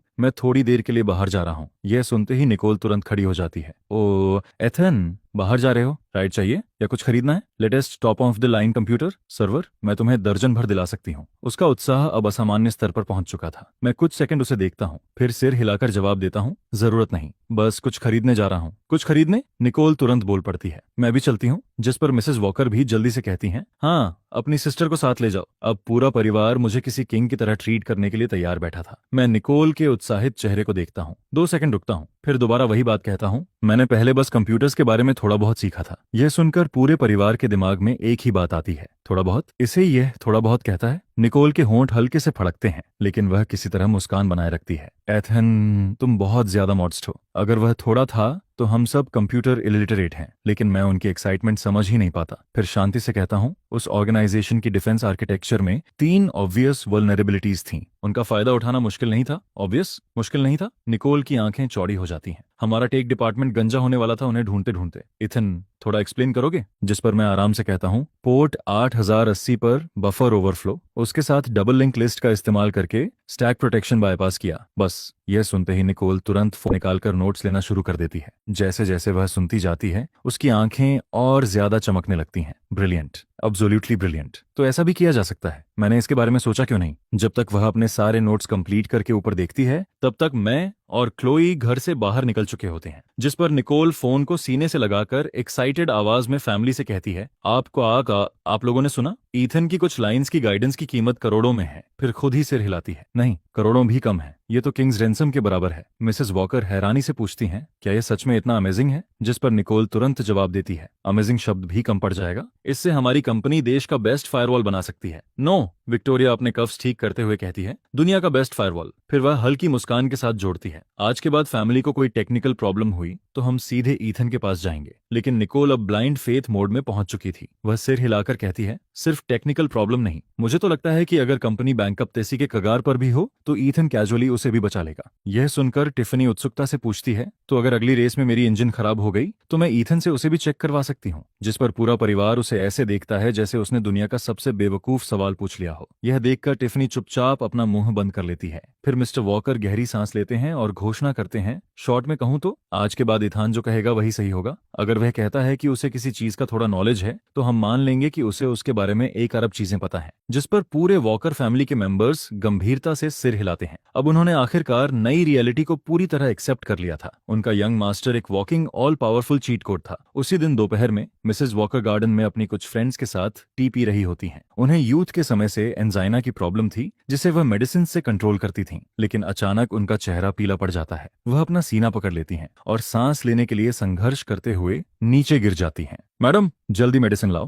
हेलो डॉक्टर एवंस, फौरन वॉकर एस्टेट पहुंचिए, मिसेस वॉकर को अटैक आया है। यह खबर सुनते ही मिस्टर वॉकर और उनकी तीनों बेटियां अपने अपने ऑफिस और स्कूल से घर की तरफ दौड़ पड़ती हैं। हनी, डरो मत, डॉक्टर रास्ते में है, बस थोड़ा और संभल कर रहो। विक्टोरिया घबराकर पूछती है, मॉम, मेडिसिन ली थी? जिस पर मिसेस वॉकर कमजोर आवाज में कहती हैं, अभी ली थी, लेकिन इस बार काम नहीं कर रही। कुछ ही देर बाद फैमिली फिजिशियन डॉक्टर एवंस भी जल्दी जल्दी पहुंच जाते हैं। जांच करने के बाद उनका चेहरा गंभीर हो जाता है। मिस्टर वॉकर, यह अटैक बहुत सीवियर है, नॉर्मल मेडिकेशन काम नहीं कर रही, हमें तुरंत हॉस्पिटल जाना होगा। तो फिर इंतजार किस बात का है? विक्टोरिया तेज आवाज में कहती है, कार तैयार करो, नियरेस्ट हॉस्पिटल चलते हैं। उसी समय मैं नीचे आता हूँ और सोफा पर दर्द से कराहती हुई अपनी माँ को देखता हूँ, जिस पर मेरी भौहें हल्की सी सिकुड़ जाती हैं। मैं तेजी से उनकी तरफ बढ़ता हूँ और भीड़ के बीच पहुंच जाता हूँ। इथन, डॉक्टर एवंस जल्दी से कहते हैं, यह सिचुएशन जितनी दिख रही है उससे ज्यादा सीरियस है, कोई रेकलेस काम मत करना। वहीं टिफनी भी इंस्टिंक्टिवली मुझे रोकने की कोशिश करती है, लेकिन मैं उसकी बात इग्नोर कर देता हूँ। फिर मैं घुटनों के बल बैठता हूँ और मिसेस वॉकर की इनर रिस्ट पर एक प्रेशर पॉइंट को प्रेस करता हूँ। इसे रोको, डॉक्टर एवंस चिल्लाते हैं,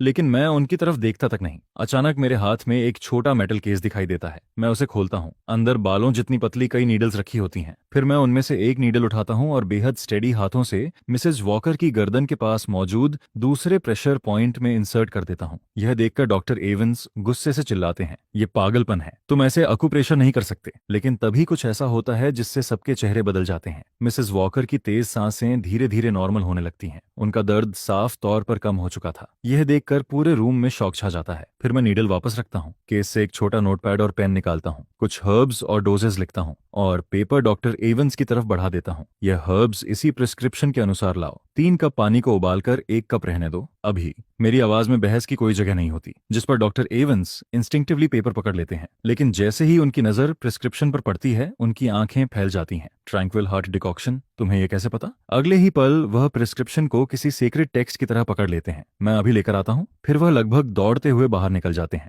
जल्दी डाउनटाउन अपोथेकेरी चलो। नहीं, मैं खुद जाऊंगा। एक बार फिर पूरा लिविंग रूम अजीब सी खामोशी में डूब जाता है। सब लोग मुझे घूर रहे होते हैं। इसी बीच मिसेस वॉकर मेरा हाथ पकड़ लेती हैं। उनकी आंखों से आंसू बह रहे होते हैं। इथन, तुम्हें ऐसे सब करना आता है? जिस पर मैं सामान्य स्वर में जवाब देता हूँ, बहुत समय पहले एक ओल्ड ट्रेडिशनल हीलर से थोड़ा सीखा था। यह सुनकर टिफनी का मुंह खुला का खुला रह जाता है। उसे लगने लगता है कि थोड़ा सीखा था नाम की फ्रेज का मतलब पूरी तरह टूट चुका है। दूसरी तरफ निकोल तेजी से नोट्स टाइप कर रही होती है। उसकी आंखें चमक रही थीं। Subject has mastered a lost form of traditional healing. वहीं विक्टोरिया पहली बार पूरी क्लैरिटी के साथ रियलाइज करती है कि उसके भाई के पास ऐसी एबिलिटीज और एक्सपीरियंसेस हैं जिनकी वह लोग कल्पना भी नहीं कर सकते। मिस्टर वॉकर अपनी वाइफ के चेहरे पर लौटती हुई रंगत देखते हैं, लेकिन उनके दिल में अभी भी डर की थोड़ी सी परछाई मौजूद होती है। वह मन ही मन सोचते हैं, थैंक गॉड इथन घर पर था। मिसेस वॉकर मेरा हाथ कसकर पकड़ती हैं। इथन, मैं ठीक हो जाऊंगी ना? हाँ, मेडिसिन समय पर लेना, फिर कोई बड़ी प्रॉब्लम नहीं होगी। मैं ये बात ऐसे कहता हूँ जैसे किसी के कंधे से धूल झाड़ी हो। कुछ देर बाद डॉक्टर एवंस वापस आते हैं। मेडिसिन तैयार की जाती है और मिसेस वॉकर उसे पी लेती हैं, जिस पर उनका चेहरा धीरे धीरे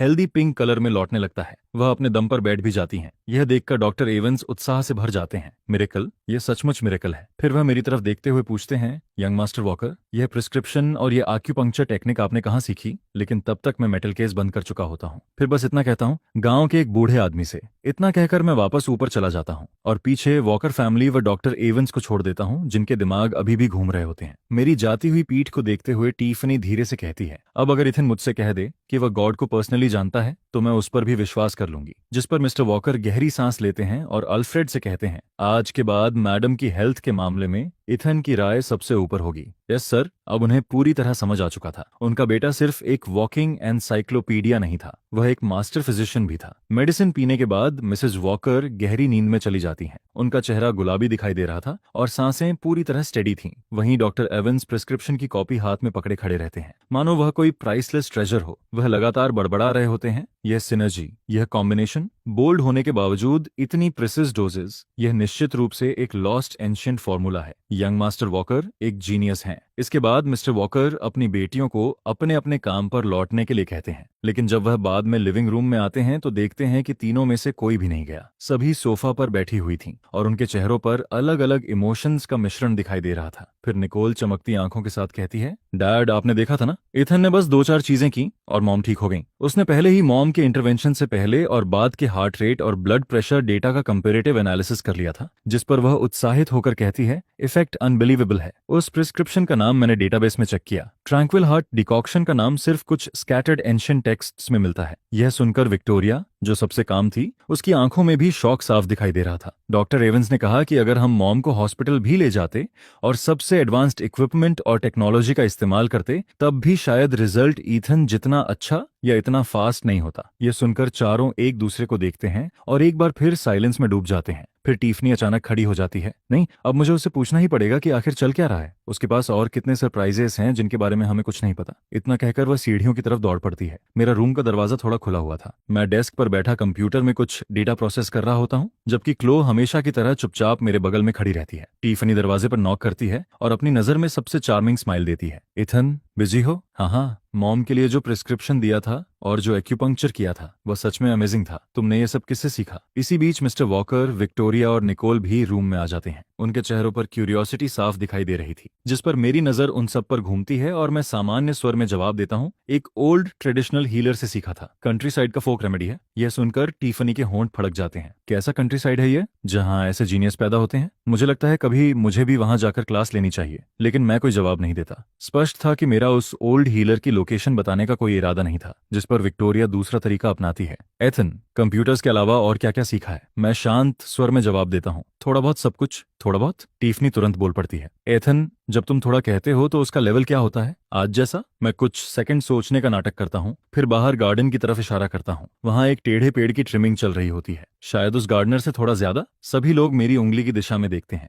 वहां मिस्टर माइकेलस दिखाई देते हैं, एक वर्ल्ड रिनॉन्ड बॉटनिस्ट और मास्टर गार्डनर। मिस्टर वॉकर उन्हें विदेश से भारी रकम देकर लेकर आए थे और वह इस समय बेहद कीमती बोनसाई ट्री को बड़ी सावधानी से ट्रिम कर रहे होते हैं। अपने फील्ड में मिस्टर माइकल्स को टाइटन माना जाता था। यह सुनकर टिफनी को ऐसा लगता है जैसे उसकी सांस रुक गई हो। फील्ड के टाइटन से ज्यादा जानना और उसे थोड़ा कहना। मिस्टर वॉकर गहरी सांस लेते हैं और आखिरकार सवाल पूछने का इरादा छोड़ देते हैं। अब उन्हें पूरी तरह समझ आ चुका था। मेरे लिए थोड़ा का मतलब एक्सपर्ट लेवल था और फॉल्क रेमेडी का मतलब लॉस्ट लेजेंडरी आर्ट। फिर वह मेरी तरफ देखते हुए कहते हैं, इथन, आज अपनी माँ की जान बचाने के लिए थैंक यू। जिस पर मैं सिर हिलाता हूँ। Of course. मेरा रवैया बिल्कुल ऐसा था जैसे मैंने किसी को पानी का एक ग्लास पकड़ाया हो। इसके बाद चारों रूम से बाहर निकल जाते हैं और धीरे से दरवाजा बंद कर देते हैं। हॉलवे में पहुंचते ही टिफनी अपने बाल पकड़ लेती है। सिस्टर्स, आपने सुना? वह मिस्टर माइकेलस से ज्यादा जानता है। मिस्टर माइकेलस एक पेड़ ट्रिम करने के जितने पैसे लेते हैं उससे मैं स्पोर्ट्स कार खरीद सकती हूँ। दूसरी तरफ निकोल की आंखें खाली सी हो जाती हैं। फिर वह बड़बड़ाती है, अब मुझे शक होने लगा है कि ईथन जब कंट्री साइड कहता है तो शायद उसका मतलब अर्थ पर मौजूद कोई हिडन एडवांस्ड सिविलाइजेशन होता है। विक्टोरिया अपने टेम्पल्स दबाती है। आज के बाद ईथन जो भी कहे या करे, हम सरप्राइज नहीं होंगे। जिस पर मिस्टर वॉकर गंभीरता से सिर हिलाते हैं। सही कहा। मुझे जल्दी से इस बात की आदत डालनी होगी कि मेरा बेटा फोक रेमेडीज का ऑमनिपोटेंट मास्टर है। उसी समय नीचे लिविंग रूम में डॉक्टर एवंस अभी भी प्रिस्क्रिप्शन को किसी ट्रेजर की तरह पकड़े हुए थे। जैसे ही उन्होंने मिस्टर वॉकर को देखा, वह तुरंत उनकी तरफ दौड़ पड़े। मिस्टर वॉकर, यंग मास्टर कहाँ हैं? मैं उनका अप्रेंटिस बनना चाहता हूँ। नहीं, अप्रेंटिस भी नहीं। अगर मुझे बस उनके पास खड़े होकर सीखने दिया जाए तो वही काफी है। जिस पर मिस्टर वॉकर थकी हुई आवाज में कहते हैं, डॉक्टर एवंस, शांत हो जाइए, वह सिर्फ एक फोक रेमेडी था। लेकिन डॉक्टर एवंस के मन में सिर्फ एक ही बात चल रही थी, फोल्क रेमेडी? कैसा फोल्क रेमेडी जो प्रैक्टिकली किसी को मौत के मुंह से वापस ले आए? उस पल वॉकर फैमिली एक बार फिर गहराई से समझ जाती है कि उनके और मेरे बीच सोच का कितना बड़ा अंतर मौजूद है। इसके कुछ समय बाद मल्लहैंड ड्राइव के बेस पर भारी भीड़ जमा होती है। आज रात कैनियन रोड रेस होने वाली थी और इस रेस को देखने के लिए काउंटलेस स्पेक्टेटर्स आए हुए थे। पूरी वॉकर फैमिली भी वहां मौजूद थी। टिफनी एक कॉम्पिटिटर के रूप में रेस में हिस्सा ले रही थी और खासकर अपने हाल ही में लौटे भाई ईथन के सामने अपनी स्किल्स दिखाकर थोड़ा बिग सिस्टर क्रेडिट वापस पाना चाहती थी। हम सब रोड के किनारे स्पेक्टेटर एरिया में बैठे होते हैं। सामने लगा विशाल स्क्रीन रेस को रियल टाइम में ब्रॉडकास्ट कर रहा होता है। स्क्रीन पर टिफनी की कस्टम पिंक स्पोर्ट्स कार आसानी से पहचानी जा सकती थी। वह वाइंडिंग माउंटेन रोड पर शानदार कंट्रोल के साथ कार चला रही होती है। इंजन की गर्जना स्पीकर्स से गूंज रही थी और क्राउड लगातार चीयर कर रहा था, जिस पर निकोल कॉन्फिडेंस के साथ कहती है, टिफनी की स्किल्स सॉलिड हैं, वह जीत जाएगी। लेकिन मिसेस वॉकर अपने कपड़े कसकर पकड़ लेती हैं। उनके चेहरे पर चिंता साफ दिखाई दे रही थी। ये लड़की भी ना, इसे बस ऐसी डेंजरस चीजें ही पसंद है। मुझे बहुत डर लगता है। मिस्टर वॉकर बाहर से काम दिखाई देते हैं, लेकिन उनकी नजरें स्क्रीन से हटती ही नहीं। वहीं विक्टोरिया बार बार अपनी मदर को कंफर्ट करती है, हालांकि उसकी अपनी नजर भी स्क्रीन पर टिकी रहती है। दूसरी तरफ मैं कॉर्नर में बैठा टैबलेट पकड़े होता हूँ। ऊपर से देखने पर ऐसा लगता था जैसे कैजुअली ब्राउजिंग कर रहा हूँ, लेकिन असल में मैं रेस का रियल टाइम डेटा मॉनिटर कर रहा था। क्लोई हमेशा की तरह मेरे बगल में खड़ी रहती है। वह कम बोलती थी, लेकिन मेरी जरूरतों को हमेशा परफेक्टली समझ लेती थी। रेस आधी पूरी हो चुकी थी, तभी अचानक स्क्रीन की इमेज बुरी तरह हिल जाती है। जो पिंक स्पोर्ट्स कार लीड कर रही थी, उसका सामना शार्प टर्न पर सामने से आती एक आउट ऑफ कंट्रोल ट्रक से हो जाता है। अचानक तेज हेडलाइट्स पूरी स्क्रीन को ढक लेती हैं और क्राउड से जोरदार गैसअप सुनाई देता है। क्या हो रहा है? अगले ही पल टिफनी स्टीयरिंग व्हील को जोर से मोड़ती है, लेकिन स्पोर्ट्स कार गार्डरेल से टकरा जाती है। धातु के घिसने की चीख और भयंकर क्रैश की आवाज गूंजती है। फिर कार पहाड़ी ढलान से नीचे लुढ़क जाती है। यह देखकर पूरा क्राउड स्तब्ध रह जाता है। स्क्रीन तुरंत पैनिक में भरे होस्ट के चेहरे पर कट हो जाती है। टिफनी! मिसेस वॉकर की आंखों के आगे अंधेरा छा जाता है और वह लगभग बेहोश हो जाती हैं। मॉम! विक्टोरिया तुरंत उन्हें संभाल लेती है। एम्बुलेंस बुलाओ। कुछ ही सेकंड में पूरा सीन केओस में बदल जाता है। वॉकर फैमिली बुरी तरह घबरा चुकी थी। निकोल तुरंत लैपटॉप निकालती है और टिफनी का फोन लोकेट करने की कोशिश करती है, लेकिन कैनियन में सिग्नल बेहद वीक था। स्क्रीन पर सिर्फ एक धुंधला सिग्नल रेडियस दिखाई देता है। एग्जैक्ट लोकेशन का कोई पता नहीं चल रहा था। अब क्या करें? एग्जैक्ट लोकेशन नहीं मिल रही। रेस्क्यू टीम उसे कैसे ढूंढेगी? मिसेस वॉकर रोने लगती हैं। मिस्टर वॉकर का चेहरा गंभीर हो जाता है। वह बार बार रेस्क्यू लाइन पर कॉल करते हैं, लेकिन कनेक्शन नहीं हो पा रहा था। तभी मैं पहली बार सिर उठाता हूँ। Latitude 34.105 north, longitude 118.358 west. यह कोऑर्डिनेट्स रेस्क्यू टीम को भेज दो। यह सुनकर विक्टोरिया चौंक जाती है। ईथन, तुम्हें इतनी एग्जैक्ट लोकेशन कैसे पता चली? मैं बिना घबराए जवाब देता हूँ। उसके फोन का आखिरी सिग्नल पकड़ा था। टेरेन और फॉल ट्रेजेक्ट्री के आधार पर पोजीशन कैलकुलेट की है। यह कहते हुए भी मेरी उंगलियां टैबलेट पर चलती रहती हैं। विक्टोरिया सवाल पूछने में समय बर्बाद नहीं करती और तुरंत कोऑर्डिनेट्स रेस्क्यू टीम को भेज देती है। लेकिन थोड़ी देर बाद रेडियो से एंग्जायस आवाज सुनाई देती है। टेरेन बहुत स्टीप है, उस लोकेशन तक पहुंचने में अभी 40 मिनट और लगेंगे। यह सुनकर सबके चेहरे बदल जाते हैं। 40 मिनट? टिफनी के पास इतना समय नहीं है। मिस्टर वॉकर बेचैनी से चहलकदमी करने लगते हैं। तभी अचानक क्लो आगे आती है। सर, मुझे जाने दीजिए, मेरे पास प्रोफेशनल ट्रेनिंग है, मैं कर सकती हूँ। यह सुनकर सभी हैरान रह जाते हैं, क्योंकि क्लोई आमतौर पर बहुत कम बोलती थी। मैं उसकी तरफ देखता हूँ और मेरी भौहें हल्की सी सिकुड़ जाती हैं। वॉकर फैमिली में आने के बाद पहली बार मेरे चेहरे पर इतना स्पष्ट इमोशन दिखाई देता है। ये बहुत डेंजरस है। मैं जानता था कि क्लो स्किल्ड है, लेकिन रात का अंधेरा, खतरनाक ढलान और ऊंचा रिस्क सब कुछ मुश्किल बना रहे थे। मेरी आवाज में चिंता की हल्की झलक मौजूद थी, जिसे सुनकर वॉकर फैमिली भी चौंक जाती है, क्योंकि मैं आमतौर पर इतना इमोशन शो नहीं करता था। लेकिन क्लो की आंखें दृढ़ बनी रहती हैं। Sir, miss Tiffany critical condition में है, हम और वेट नहीं कर सकते। कुछ पल तक मैं चुप रहता हूँ, फिर आखिरकार सिर हिलाता हूँ। ठीक है, मैं तुम्हें रियल टाइम गाइड करूंगा, सेफ रहना। इसके साथ ही मैं सबसे ऑप्टिमल रूट उसके फोन पर भेज देता हूँ। पता नहीं क्यों, लेकिन मेरी उंगलियां थोड़ी ठंडी महसूस हो रही थीं। Thank you. क्लो हल्का सा सिर झुकाती है। मैं केयरफुल रहूंगी। और फिर बिना समय गनवाए अंधेरे का फायदा उठाकर ढलान की तरफ बढ़ जाती है। मैं वहीं खड़ा रह जाता हूँ। मेरी नजर उसी दिशा में टिकी रहती है जहां वह गई थी। यह देखकर विक्टोरिया धीरे से कहती है, इथन किसी के लिए कभी इतना नर्वस नहीं हुआ। समय धीरे धीरे बीतता है, हर सेकंड यातना प्रार्थना जैसा महसूस हो रहा था। स्पेक्टेटर्स धीरे धीरे जा चुके थे। अब वहां सिर्फ चिंतित वॉकर फैमिली बची थी। मिसेस वॉकर लगातार प्रार्थना कर रही थी। मिस्टर वॉकर आगे पीछे टहल रहे थे और निकोल फोन पर क्लोई नाकाकाकिन पीएस सिग्नल घूर रही थी। आधे घंटे से ज्यादा समय बीत जाता है, तभी रेडियो से क्लोई की आवाज सुनाई देती है। मिस टिफनी कॉन्शियस हैं, मैं उन्हें ऊपर ला रही हूँ। यह सुनते ही सबकी सांसों में जान लौट आती है। लगभग 10 मिनट बाद ढलान के नीचे दो आकृतियां दिखाई देती हैं। क्लोई टिफनी को सहारा देकर ऊपर ला रही होती है। उसके कदम लड़खड़ा रहे थे, लेकिन वह फिर भी टिफनी को मजबूती से संभाले हुए थी। टिफनी का चेहरा पीला पड़ चुका था, उसके माथे से खून बह रहा था और उसका बायां हाथ अस्वाभाविक एंगल पर लटक रहा था। स्पष्ट था कि वह बुरी तरह घायल हुई थी। टिफनी, मिसेस वॉकर दौड़कर अपनी बेटी को गले लगा लेती हैं। उनकी आंखों से खुशी के आंसू बहने लगते हैं। उसी समय रेस्क्यू टीम भी पहुंच जाती है। वे तुरंत इंजरीज चेक करते हैं। इनिशियल असेसमेंट के अनुसार टिफनी का लेफ्ट आर्म टूट चुका था, कई सॉफ्ट टिश्यू कंट्यूजन्स थे और एक माइल्ड कंकशन भी था। फिर उसे स्ट्रेचर पर डालकर एम्बुलेंस की तरफ ले जाया जाता है। लेकिन उसी समय मेरी नजर क्लोई पर पड़ती है। मैं तुरंत उसकी पैंट्स पर फैलते हुए बड़े डार्क स्टेन को नोटिस कर लेता हूँ। मैं उसे संभालता हूँ क्योंकि उसका शरीर लड़खड़ाने लगा था, जिस पर क्लोई कमजोर मुस्कान देती है। सर, मैं ठीक हूँ, चिंता मत कीजिए। लेकिन वह अपनी बात पूरी भी नहीं कर पाती। उसकी आंखों के आगे अंधेरा छा जाता है और वह बेहोश होकर गिरने लगती है। मैं तुरंत उसे अपनी बाहों में पकड़ लेता हूँ, फिर उसकी पैंट लेग ऊपर करता हूँ और एक लंबा गहरा घाव दिखाई देता है, जिससे अभी भी काफी खून बह रहा था। जल्दी इसे एम्बुलेंस में ले जाओ, मैं क्लो को पकड़े हुए चिल्लाता हूँ। मेरी आवाज में ऐसी बेचैनी थी जो किसी ने पहले कभी नहीं सुनी थी। हॉस्पिटल के इमरजेंसी रूम में इनिशियल ट्रीटमेंट के बाद डॉक्टर बाहर आते हैं। उनका चेहरा गंभीर दिखाई दे रहा था। डॉक्टर, कैसी हैं वो दोनों? जिस पर डॉक्टर जवाब देते हैं, मिस टिफनी की इंजरीज लाइफ थ्रेटनिंग नहीं है, लेकिन मिस क्लोई का बहुत ज्यादा ब्लड लॉस हुआ है। हॉस्पिटल में टाइप ए ब्लड की भारी कमी है। हमें तुरंत एक नॉन रिलेटिव डोनर चाहिए। ब्लड की कमी? मिस्टर वॉकर चौंक जाते हैं। इमरजेंसी में ब्लड कैसे कम हो सकता है? क्या यहाँ किसी का टाइप ए है? ये सुनकर मिसेस वॉकर, विक्टोरिया और निकोल एक साथ कहती हैं, हमारा टाइप ए है। जिस पर डॉक्टर कहते हैं, हम क्विक टेस्ट करेंगे। कुछ मिनट बाद रिपोर्ट्स डॉक्टर के हाथ में आती हैं। वह उन्हें देखकर चौंक जाते हैं। अजीब बात है, आप सब मिस क्लो के ब्लड रिलेटिव्स हैं। रेगुलेशंस के अनुसार डायरेक्ट रिलेटिव्स ब्लड डोनेट नहीं कर सकते, रिजेक्शन रिस्क होता है। यह सुनकर पूरा इमरजेंसी रूम एक पल के लिए शांत हो जाता है। तभी मैं आगे बढ़ता हूँ। मेरा ब्लड RH नेगेटिव है। इमरजेंसी ट्रांसफ्यूजन के लिए मेरा ब्लड ले सकते हैं। मेरी बात किसी थंडर क्लैप की तरह पूरे रूम में गूंजती है। इथन,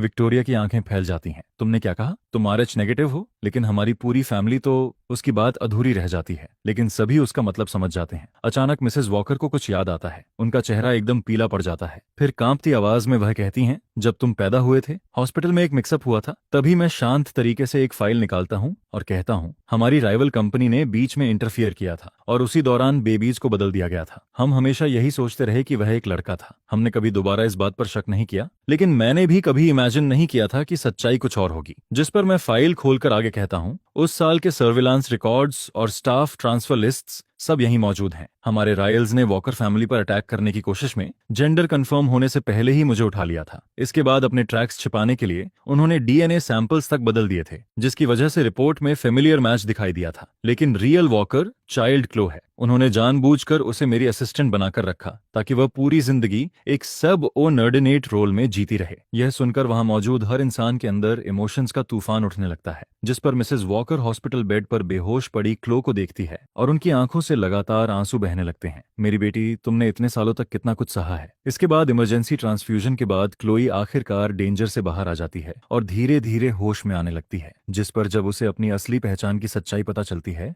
तब वह अपने बेड के चारों तरफ खड़े फैमिली मेंबर्स को देखती है और उसकी आंखें इमोशंस से लाल हो जाती हैं। जिस पर स्लिंग पहने टाइफनी उसके पास झुकती है और रुक रुक कर कहती है, तो हम सच में एक ही फैमिली हैं। जिसके जवाब में क्लो हल्की सी मुस्कान देती है और धीरे से सिर हिलाती है। टिफनी, जो बीत गया वो बीत गया। इसके बाद अगले कुछ दिनों तक वॉकर जस्ट बारी बारी से क्लो और टिफनी की देखभाल करते रहते हैं। वहीं राइवल कंपनी की पूरी साजिश भी दुनिया के सामने आ जाती है। यह देखकर मिस्टर वॉकर गुस्से से भर जाता है। जो भी मेरी फैमिली को छूने की हिम्मत करेगा, उसे इसकी कीमत चुकानी पड़ेगी। उनकी सारी क्रेडिट लाइंस तुरंत बंद कर दो। मैं 1 महीने के अंदर उन्हें बैंकरप्टेसी लिक्विडेशन में देखना चाहता हूँ। फिर कुछ दिनों बाद दोनों को हॉस्पिटल से डिस्चार्ज कर दिया गया, जिस पर घर लौटते समय धूप चमक रही होती है। टिफनी कार में बैठी क्लोई की तरफ देखती है और मुस्कुराकर कहती है, मैं अब कभी स्ट्रीट रेसिंग नहीं करूंगी। सच कहूं तुम्हारा सिस्टर होना मलहॉलैंड ड्राइव की क्वीन होने से कहीं बेहतर है। इसके बाद वॉकर मैंशन वापस लौटने पर सब कुछ फिर से पहले जैसा गर्मजोशी भरा हो जाता है, लेकिन इस बार उसमें एक नई लाइवलीनेस भी जुड़ चुकी होती है। क्लोई अब ऑफिशियली वॉकर फैमिली की बेटी बन चुकी होती है। वहीं मैं अब भी वही शांत ईथन होता हूँ, लेकिन जब भी मैं अपनी फैमिली को देखता हूँ मेरी आंखों में एक नई वार्मथ दिखाई देती है, जिस पर मिसेस वॉकर अपनी दोनों बेटियों की सुरक्षित वापसी और फैमिली रियूनियन को सेलिब्रेट करने के लिए एक शानदार फीस्ट तैयार करती है। डिनर टेबल पर टाइफनी हमेशा की तरह एनर्जेटिक रहती है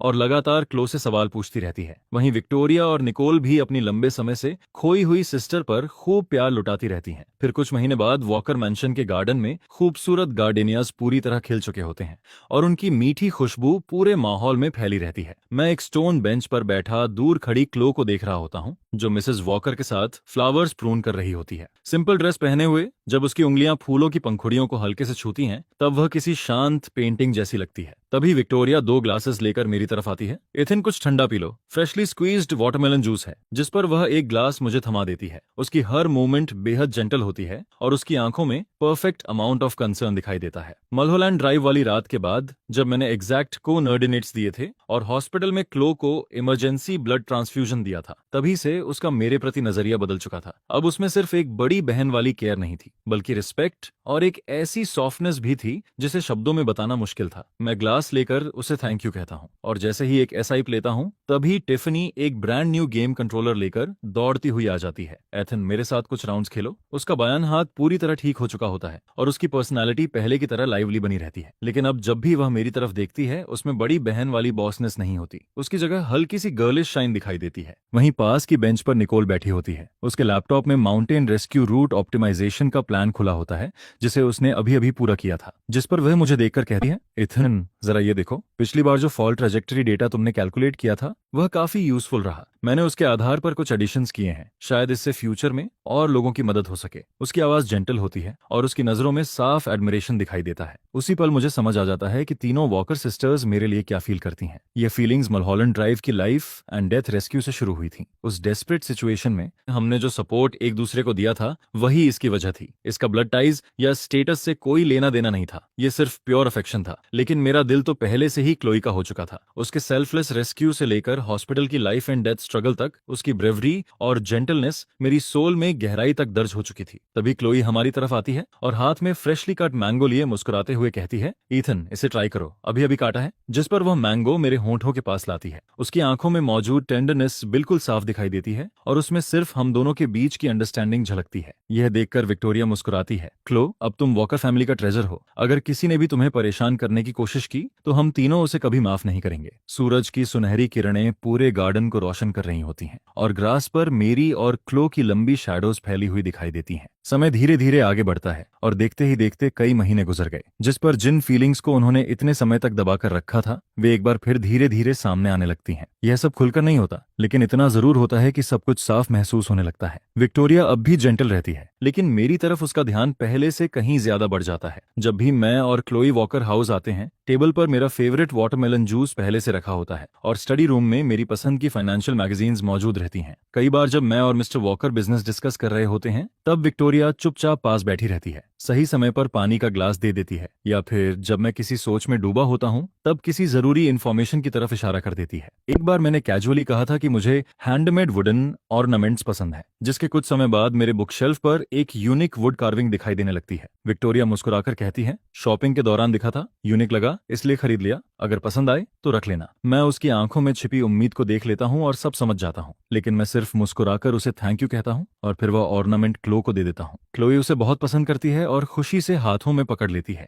जिस पर विक्टोरिया की आंखें एक पल के लिए फीकी पड़ जाती हैं, लेकिन अगले ही पल उसकी जेंटल स्माइल वापस आ जाती है। वहीं टिफनी का तरीका थोड़ा ज्यादा डायरेक्ट होता है। अब वह सिर्फ वीडियो गेम्स खेलने के लिए नहीं बुलाती, बल्कि अलग अलग बहाने बनाकर मेरे साथ अकेले समय बिताने की कोशिश करती है। कभी वह किसी नए ई स्पोर्ट्स अरीना को ट्राई करवाना चाहती है, तो कभी ड्राइविंग सीखने के लिए मुझे इंस्ट्रक्टर बना लेती है। हर बार वह खास तरीके से तैयार होकर आती है और सामान्य से कहीं ज्यादा बातें करती रहती है। एक दिन ड्राइविंग प्रैक्टिस के दौरान हम एक डेजर्ट शॉप के पास से गुजरते हैं, जिस पर वह जिद करके अंदर जाती है और खास तौर पर मेरा फेवरेट चॉकलेट आइसक्रीम खरीदती है। वह आइसक्रीम मेरी तरफ बढ़ाकर कहती है, यहाँ की आइसक्रीम बहुत अच्छी है, तुम्हें जरूर ट्राई करनी चाहिए। मैं आइसक्रीम लेता हूँ, उसके गालों की हल्की लाली देखता हूँ और अनजान बनने की कोशिश करता हूँ। फिर मुस्कुराकर ड्राइविंग टेक्निक्स पर बात शुरू कर देता हूँ ताकि उसकी आंखों में छिपे फीलिंग्स को अवॉइड कर सकूं। दूसरी तरफ निकोल हमेशा की तरह शांत और रिजर्व्ड रहती है। उसकी फीलिंग्स उसके प्रोफेशनलिज्म और अटेंशन टू डिटेल में छिपी रहती हैं। माउंटेन रेस्क्यू रूट ऑप्टिमाइजेशन के बाद से वह अक्सर वर्क डिस्कस करने के लिए मुझे कांटेक्ट करती रहती है। वह मुझे लेटेस्ट रूट डेटा भेजती है और उन सेक्शंस को हाईलाइट करती है जहां उसे मेरी कैलकुलेशंस की जरूरत होती है। कई बार वह मेरे ऑफिस के पास वाले कॉफी शॉप में भी आ जाती है और हम लैपटॉप पर बैठकर लॉजिक डिस्कस करते रहते हैं। प्रोफेशनल टॉपिक्स पर बात करते समय उसकी नजर फोकस्ड रहती है, लेकिन जब भी कुछ पल के लिए उसकी आंखें मुझ पर टिकती हैं तब उनमें एक हल्की सी सॉफ्टनेस दिखाई देती है। एक शाम हम काफी देर तक बात करते रहते हैं, तभी हल्की बारिश शुरू हो जाती है, जिस पर निकोल अपने बैग से अम्ब्रेला निकालकर मेरी तरफ बढ़ाती है। बारिश ज्यादा नहीं है, लेकिन तुम्हें भीगना नहीं चाहिए। मैं नोटिस करता हूँ कि अम्ब्रेला का मैट फिनिश हैंडल बिल्कुल मेरी पसंद जैसा है। साफ था कि उसने इसे खास तौर पर मेरे लिए तैयार किया था। मैं धीरे से उसे थैंक यू कहता हूँ और मुड़कर देखता हूँ। वहीं थोड़ी दूरी पर क्लो अपना अम्ब्रेला लिए मेरा इंतजार कर रही होती है, जिस पर मैं जल्दी से उसके पास जाता हूँ, निकोल वाला अम्ब्रेला बंद करता हूँ, क्लो का अम्ब्रेला पकड़ता हूँ और स्वाभाविक रूप से उसके कंधे पर हाथ रख देता हूँ। निकोल वहीं खड़ी हमारी दूर जाती हुई परछाइयों को देखती रहती है, फिर धीरे से अपना लैपटॉप बंद कर देती है और उसके होंठों पर मौजूद मुस्कान थोड़ी फीकी पड़ जाती है। उन तीनों की फीलिंग्स पूरी तरह प्योर थीं।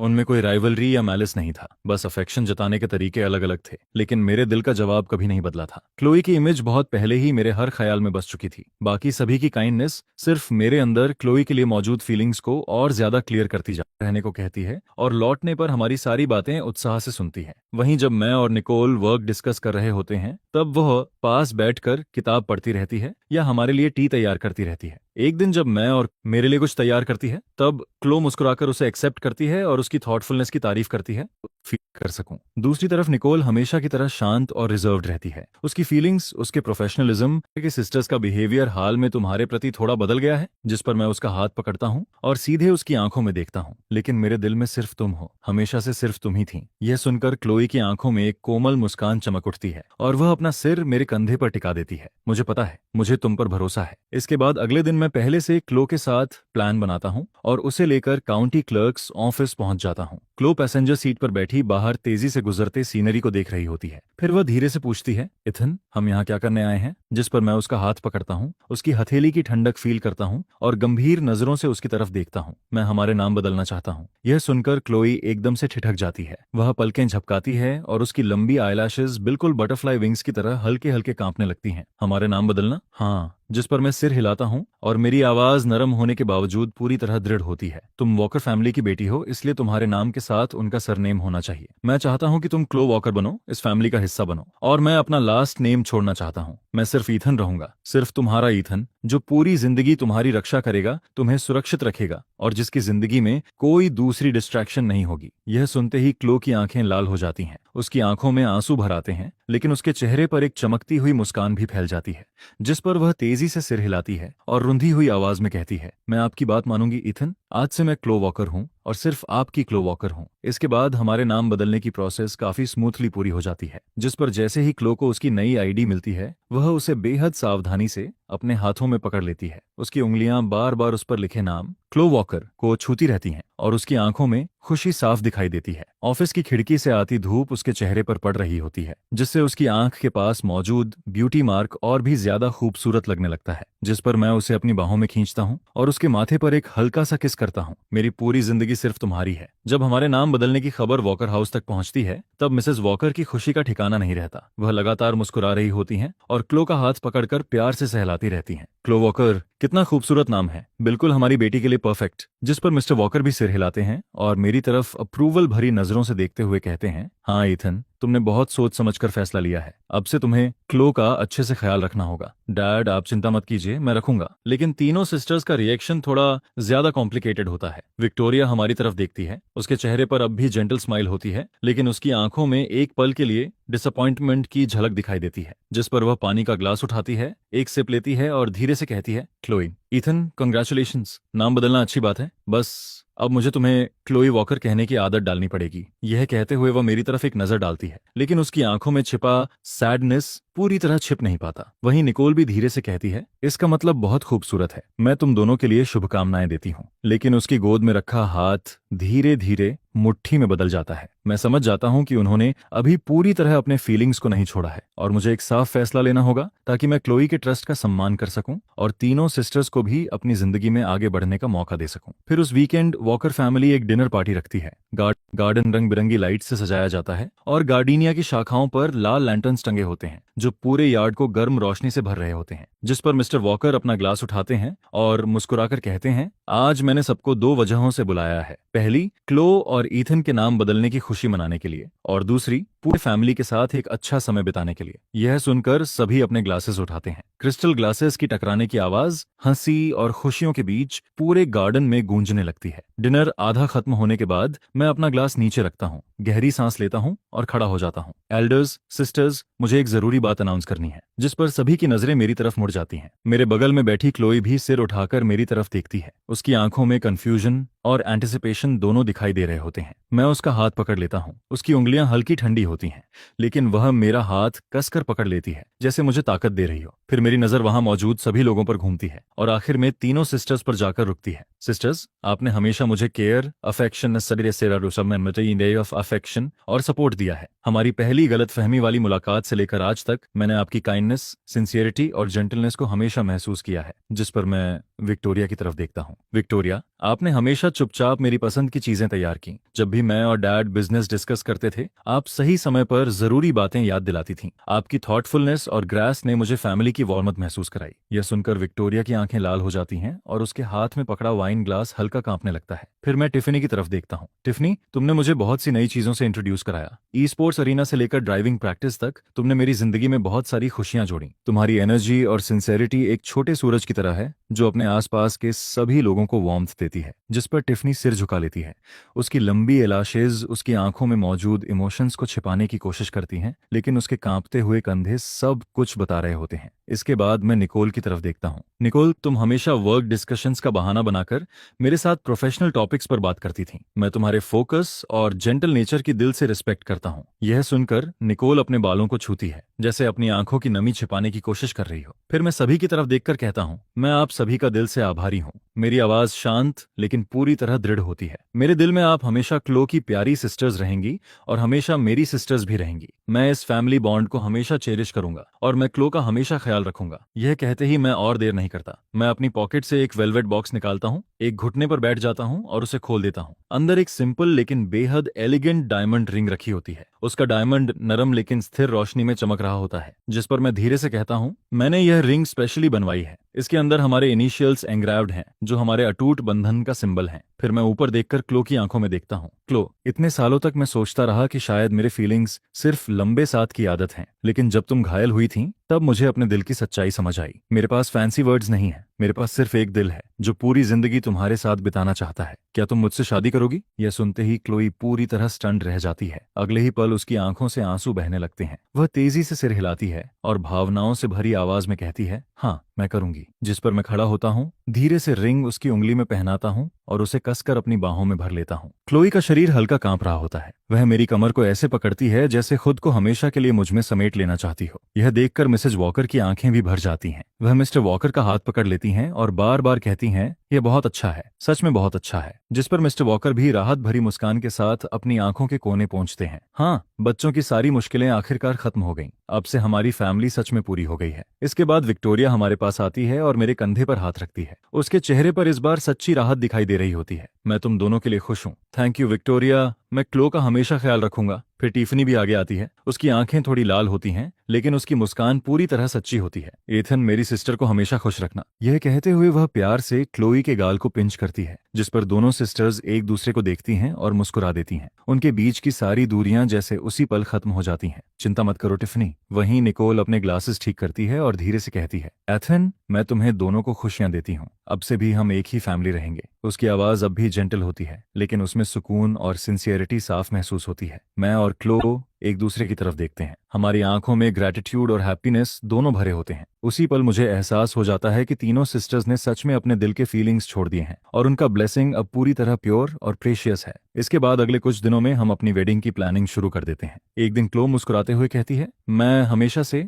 एक लॉन वेडिंग चाहती थी, खुली धूप के नीचे, फूलों की खुशबू के बीच और फैमिली फ्रेंड्स की ब्लेसिंग्स के साथ। ठीक है, मैं बिना एक पल गनवाए जवाब देता हूँ, तुम जो चाहोगी मैं उसे पूरा करने की पूरी कोशिश करूंगा। जिस पर हमारी शादी अगले स्प्रिंग में कंट्री साइड के एक प्राइवेट एस्टेट में तय होती है। एस्टेट का लॉन हरे वेलवेट कारपेट की तरह परफेक्टली मेंटेन्ड होता है। चारों तरफ चेरी ब्लॉसम्स, रोजेस और ट्यूलिप्स खिले होते हैं। उनकी खुशबू पूरे माहौल को भर देती है। हम लॉन के किनारे गार्डेनियाज भी लगवाते हैं जो वॉकर फैमिली गार्डन की याद और हमारे प्योर लव का सिंबल बनते हैं। वेडिंग प्रिपरेशंस के दौरान तीनों सिस्टर्स खुद आगे बढ़कर मदद करने लगती हैं। विक्टोरिया अपनी डिटेल ओरिएंटेड पर्सनालिटी के कारण वेडिंग शेड्यूल और गेस्ट रिसेप्शन संभालती है। वह हर छोटी बड़ी बात का ध्यान रखती है, गेस्ट्स की पसंद के हिसाब से गिफ्ट्स तैयार करवाती है और सीटिंग चार्ट को कई बार रीऑर्गेनाइज करती है ताकि सभी आराम से बैठ सकें। वहीं टिफनी बैंड बुकिंग और वेडिंग एटमॉस्फेयर संभालती है। वह रोमांटिक म्यूजिक वाली बैंड चुनती है और कई फन इंटरैक्टिव गेम्स भी तैयार करती है ताकि हर गेस्ट एंजॉय कर सके। इसके अलावा वह वेडिंग साइंस खुद डिजाइन करती है जिन पर क्यूट फॉन्ट्स और इलस्ट्रेशन बने होते हैं। दूसरी तरफ निकोल बजट और स्टाफ मैनेजमेंट संभालती है। वह डिटेल्ड स्प्रेडशीट्स तैयार करती है, हर एक्सपेंस को रिकॉर्ड करती है और बैकअप प्लान्स भी बनाती है ताकि किसी अनएक्सपेक्टेड प्रॉब्लम की स्थिति में सब कुछ स्मूथली चलता रहे। उन्हें इतनी मेहनत करते देखकर क्लोई मेरा कंधा पकड़कर धीरे से कहती है, ईथन, मुझे बहुत खुशी है कि सिस्टर्स हमारे साथ हैं। जिस पर मैं उसे अपने करीब खींचता हूँ। हाँ, वे सभी बहुत अच्छे लोग हैं, हमें भी हमेशा उनके लिए अच्छा करना चाहिए। आखिरकार वेडिंग डे आ जाता है। मौसम बिल्कुल परफेक्ट होता है, आसमान साफ होता है, धूप खिली होती है और हल्की हवा चल रही होती है। एस्टेट को शानदार तरीके से सजाया गया होता है और पूरा माहौल खुशियों से भरा होता है। गेस्ट्स एक एक करके पहुंचने लगते हैं। उनके चेहरों पर ब्लेसिंग्स और मुस्कान साफ दिखाई देती है। मिस्टर वॉकर और मिसेज वॉकर फॉर्मल आउटफिट्स में खड़े हर गेस्ट का स्वागत कर रहे होते हैं। उनकी आंखों में खुशी छिपाए नहीं छिपती। फिर सभी की नजरें एक दिशा में मुड़ जाती हैं। क्लोई एक खूबसूरत सफेद वेडिंग गाउन पहने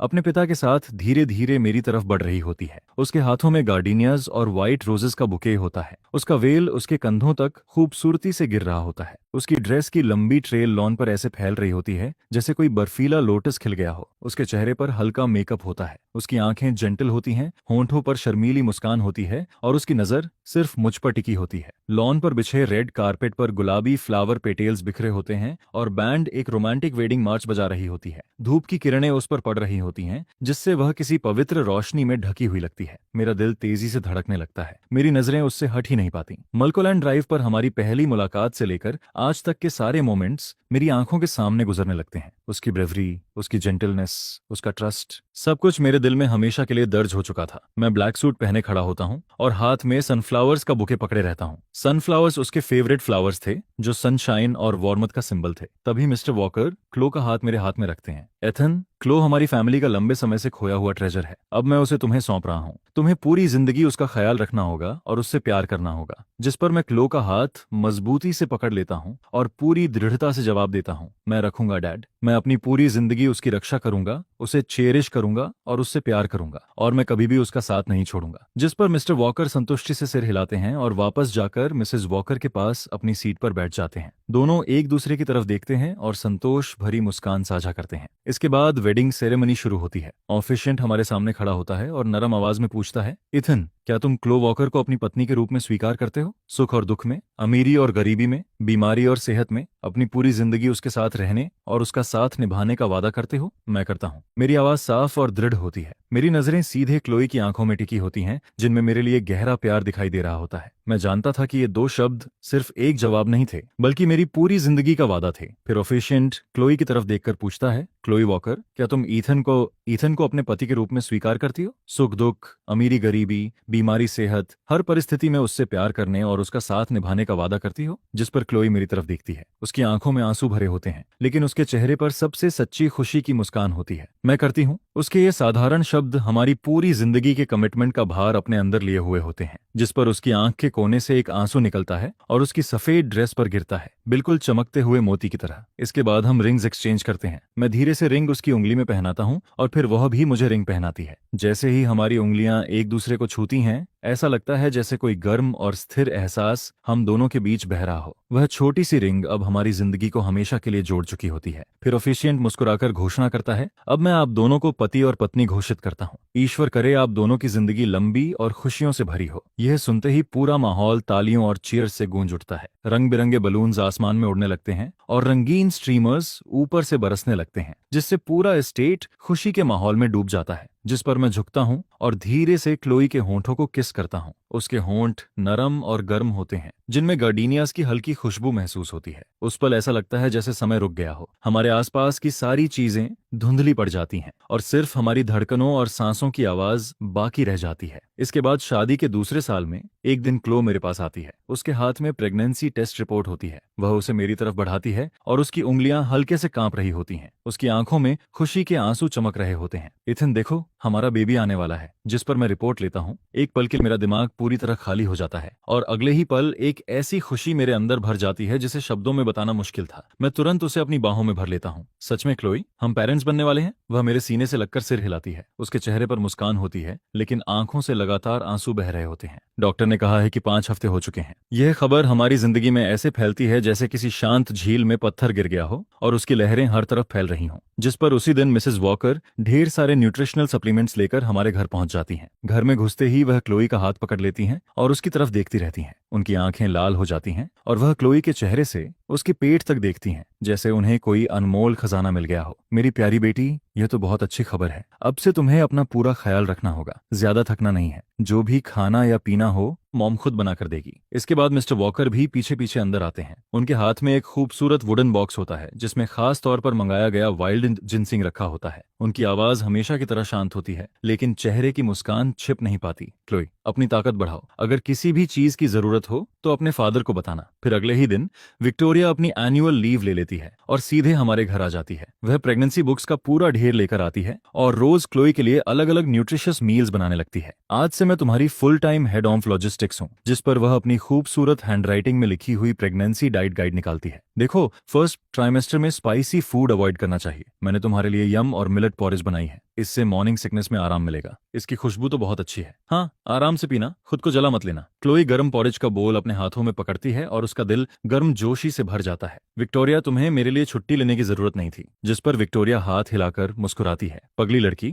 अभी तुम और बेबी सबसे ज्यादा इंपॉर्टेंट हो। वहीं टीफनी पूरी तरह एंटरटेनमेंट डायरेक्टर बन जाती है। वीकेंड की सुबह वह ढेर सारी सीडीज और पिक्चर बुक्स लेकर हमारे घर पहुंचती है। क्लोई, मैंने बहुत सारी सूदिंग प्रीनेटल म्यूजिक ढूंढी है और ये देखो, बेबीज वंडरफुल वर्ल्ड। इसकी पिक्चर्स कितनी क्यूट हैं। चलो बेबी को स्टोरीज सुनाते हैं। जिस पर वह सोफा पर बैठकर पूरे एक्सप्रेशन के साथ स्टोरीज पढ़ने लगती है। कभी जानवरों की आवाजें निकालती है तो कभी मजेदार एक्टिंग करती है, जिसे देखकर क्लोई जोर जोर से हंसने लगती है। हाँ हाँ टिफनी, तुम्हारी इंप्रेशंस तो कमाल की हैं। बेबी जरूर तुम्हारी खुशी महसूस कर रहा होगा। यह सुनकर टिफनी गर्व से थोड़ी ऊपर उठाती है। ऑफ कोर्स, क्या तुम भूल गई कि मैं कॉलेज ड्रामा क्लब में थी? फिर वह हंसते हुए कहती है, बेबी की अर्ली एजुकेशन पूरी तरह मेरी जिम्मेदारी है। दूसरी तरफ निकोल हमेशा की तरह कोऑर्डिनेटर बनी रहती है। एक दिन वह मुझे एक मोटी फाइल पकड़ाती है। Prenatal checkups, fetal movement monitoring, prenatal yoga classes, सब कुछ इसमें मार्क किया गया है। मैंने नैनीज के रिज्यूमेज और पोस्टपार्टम केयर सेंटर्स की कंपैरिजन लिस्ट भी जोड़ दी है। अगर कुछ बदलना हो तो देख लेना। मैं फाइल खोलता हूँ। अंदर मौजूद चार्ट्स और इन्फॉर्मेशन इतनी व्यवस्थित होती है कि देखकर मैं हैरान रह जाता हूँ। तुम सच में बहुत थरो हो। तुमने फॉर्मूला मिल्क की डिसॉल्वेशन रेट और डायपर्स की ब्रेथेबिलिटी तक लिख रखी है। जिस पर निकोल के होंठों पर हल्की मुस्कान आ जाती है। ये सब जरूरी है। बेबी की सेफ्टी सबसे इंपॉर्टेंट है।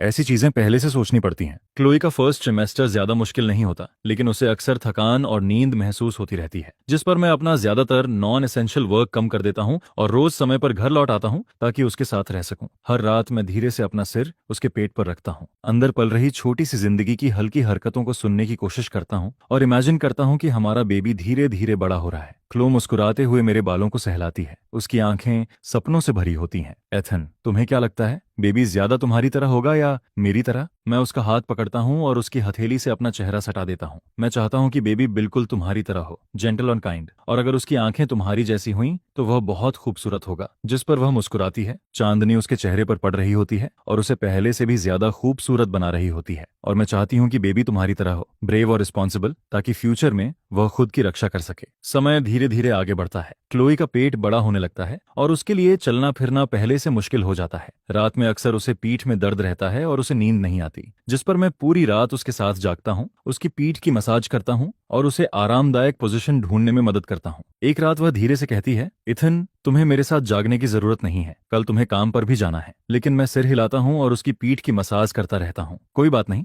जब तुम अनकंफर्टेबल हो तो मैं कैसे सो सकता हूँ, और वैसे भी तुम्हारे और बेबी के साथ रहना मुझे खुशी देता है। कभी कभी उसे अचानक क्रेविंग्स होने लगती हैं। एक बार उसे देर रात पुराने ऑल नाइट डिनर के वॉन्टन्स खाने का मन करता है, जिस पर मैं तुरंत कोट पहनकर बाहर निकल जाता हूँ और उसके लिए गर्मा गर्म वॉन्टन्स लेकर लौटता हूँ। जब मैं उसे संतुष्टि के साथ खाते हुए देखता हूँ तब वह एहसास खुद खाने से भी ज्यादा मीठा लगता है। कैसा है? अगर कम हो तो मैं और लेकर आ सकता हूँ। जिस पर क्लोई सिर हिलाती है। उसकी आंखों में मेरे लिए पूरा भरोसा और डिपेंडेंस दिखाई देता है। बहुत स्वादिष्ट है, तुम्हारे लाए हुए वॉन्टन्स हमेशा सबसे अच्छे लगते हैं। मैं जानता था कि आगे का रास्ता लंबा है, हो सकता है आने वाले समय में मुश्किलें और तूफान भी आएं, लेकिन जब तक मेरे पास क्लो, हमारा बेबी और यह प्यार से भरी फैमिली है, तब तक मेरे अंदर हर चुनौती का सामना करने का साहस रहेगा। हमारा यह प्यार जो इतने सालों में बुना गया था, यार्ड में खिले गार्डेनियस की तरह हमेशा महकता रहेगा। साल दर साल, दिन ब दिन, यह हमारी जिंदगी के हर पल को वार्मथ, हैप्पीनेस और प्यार से भरता रहेगा।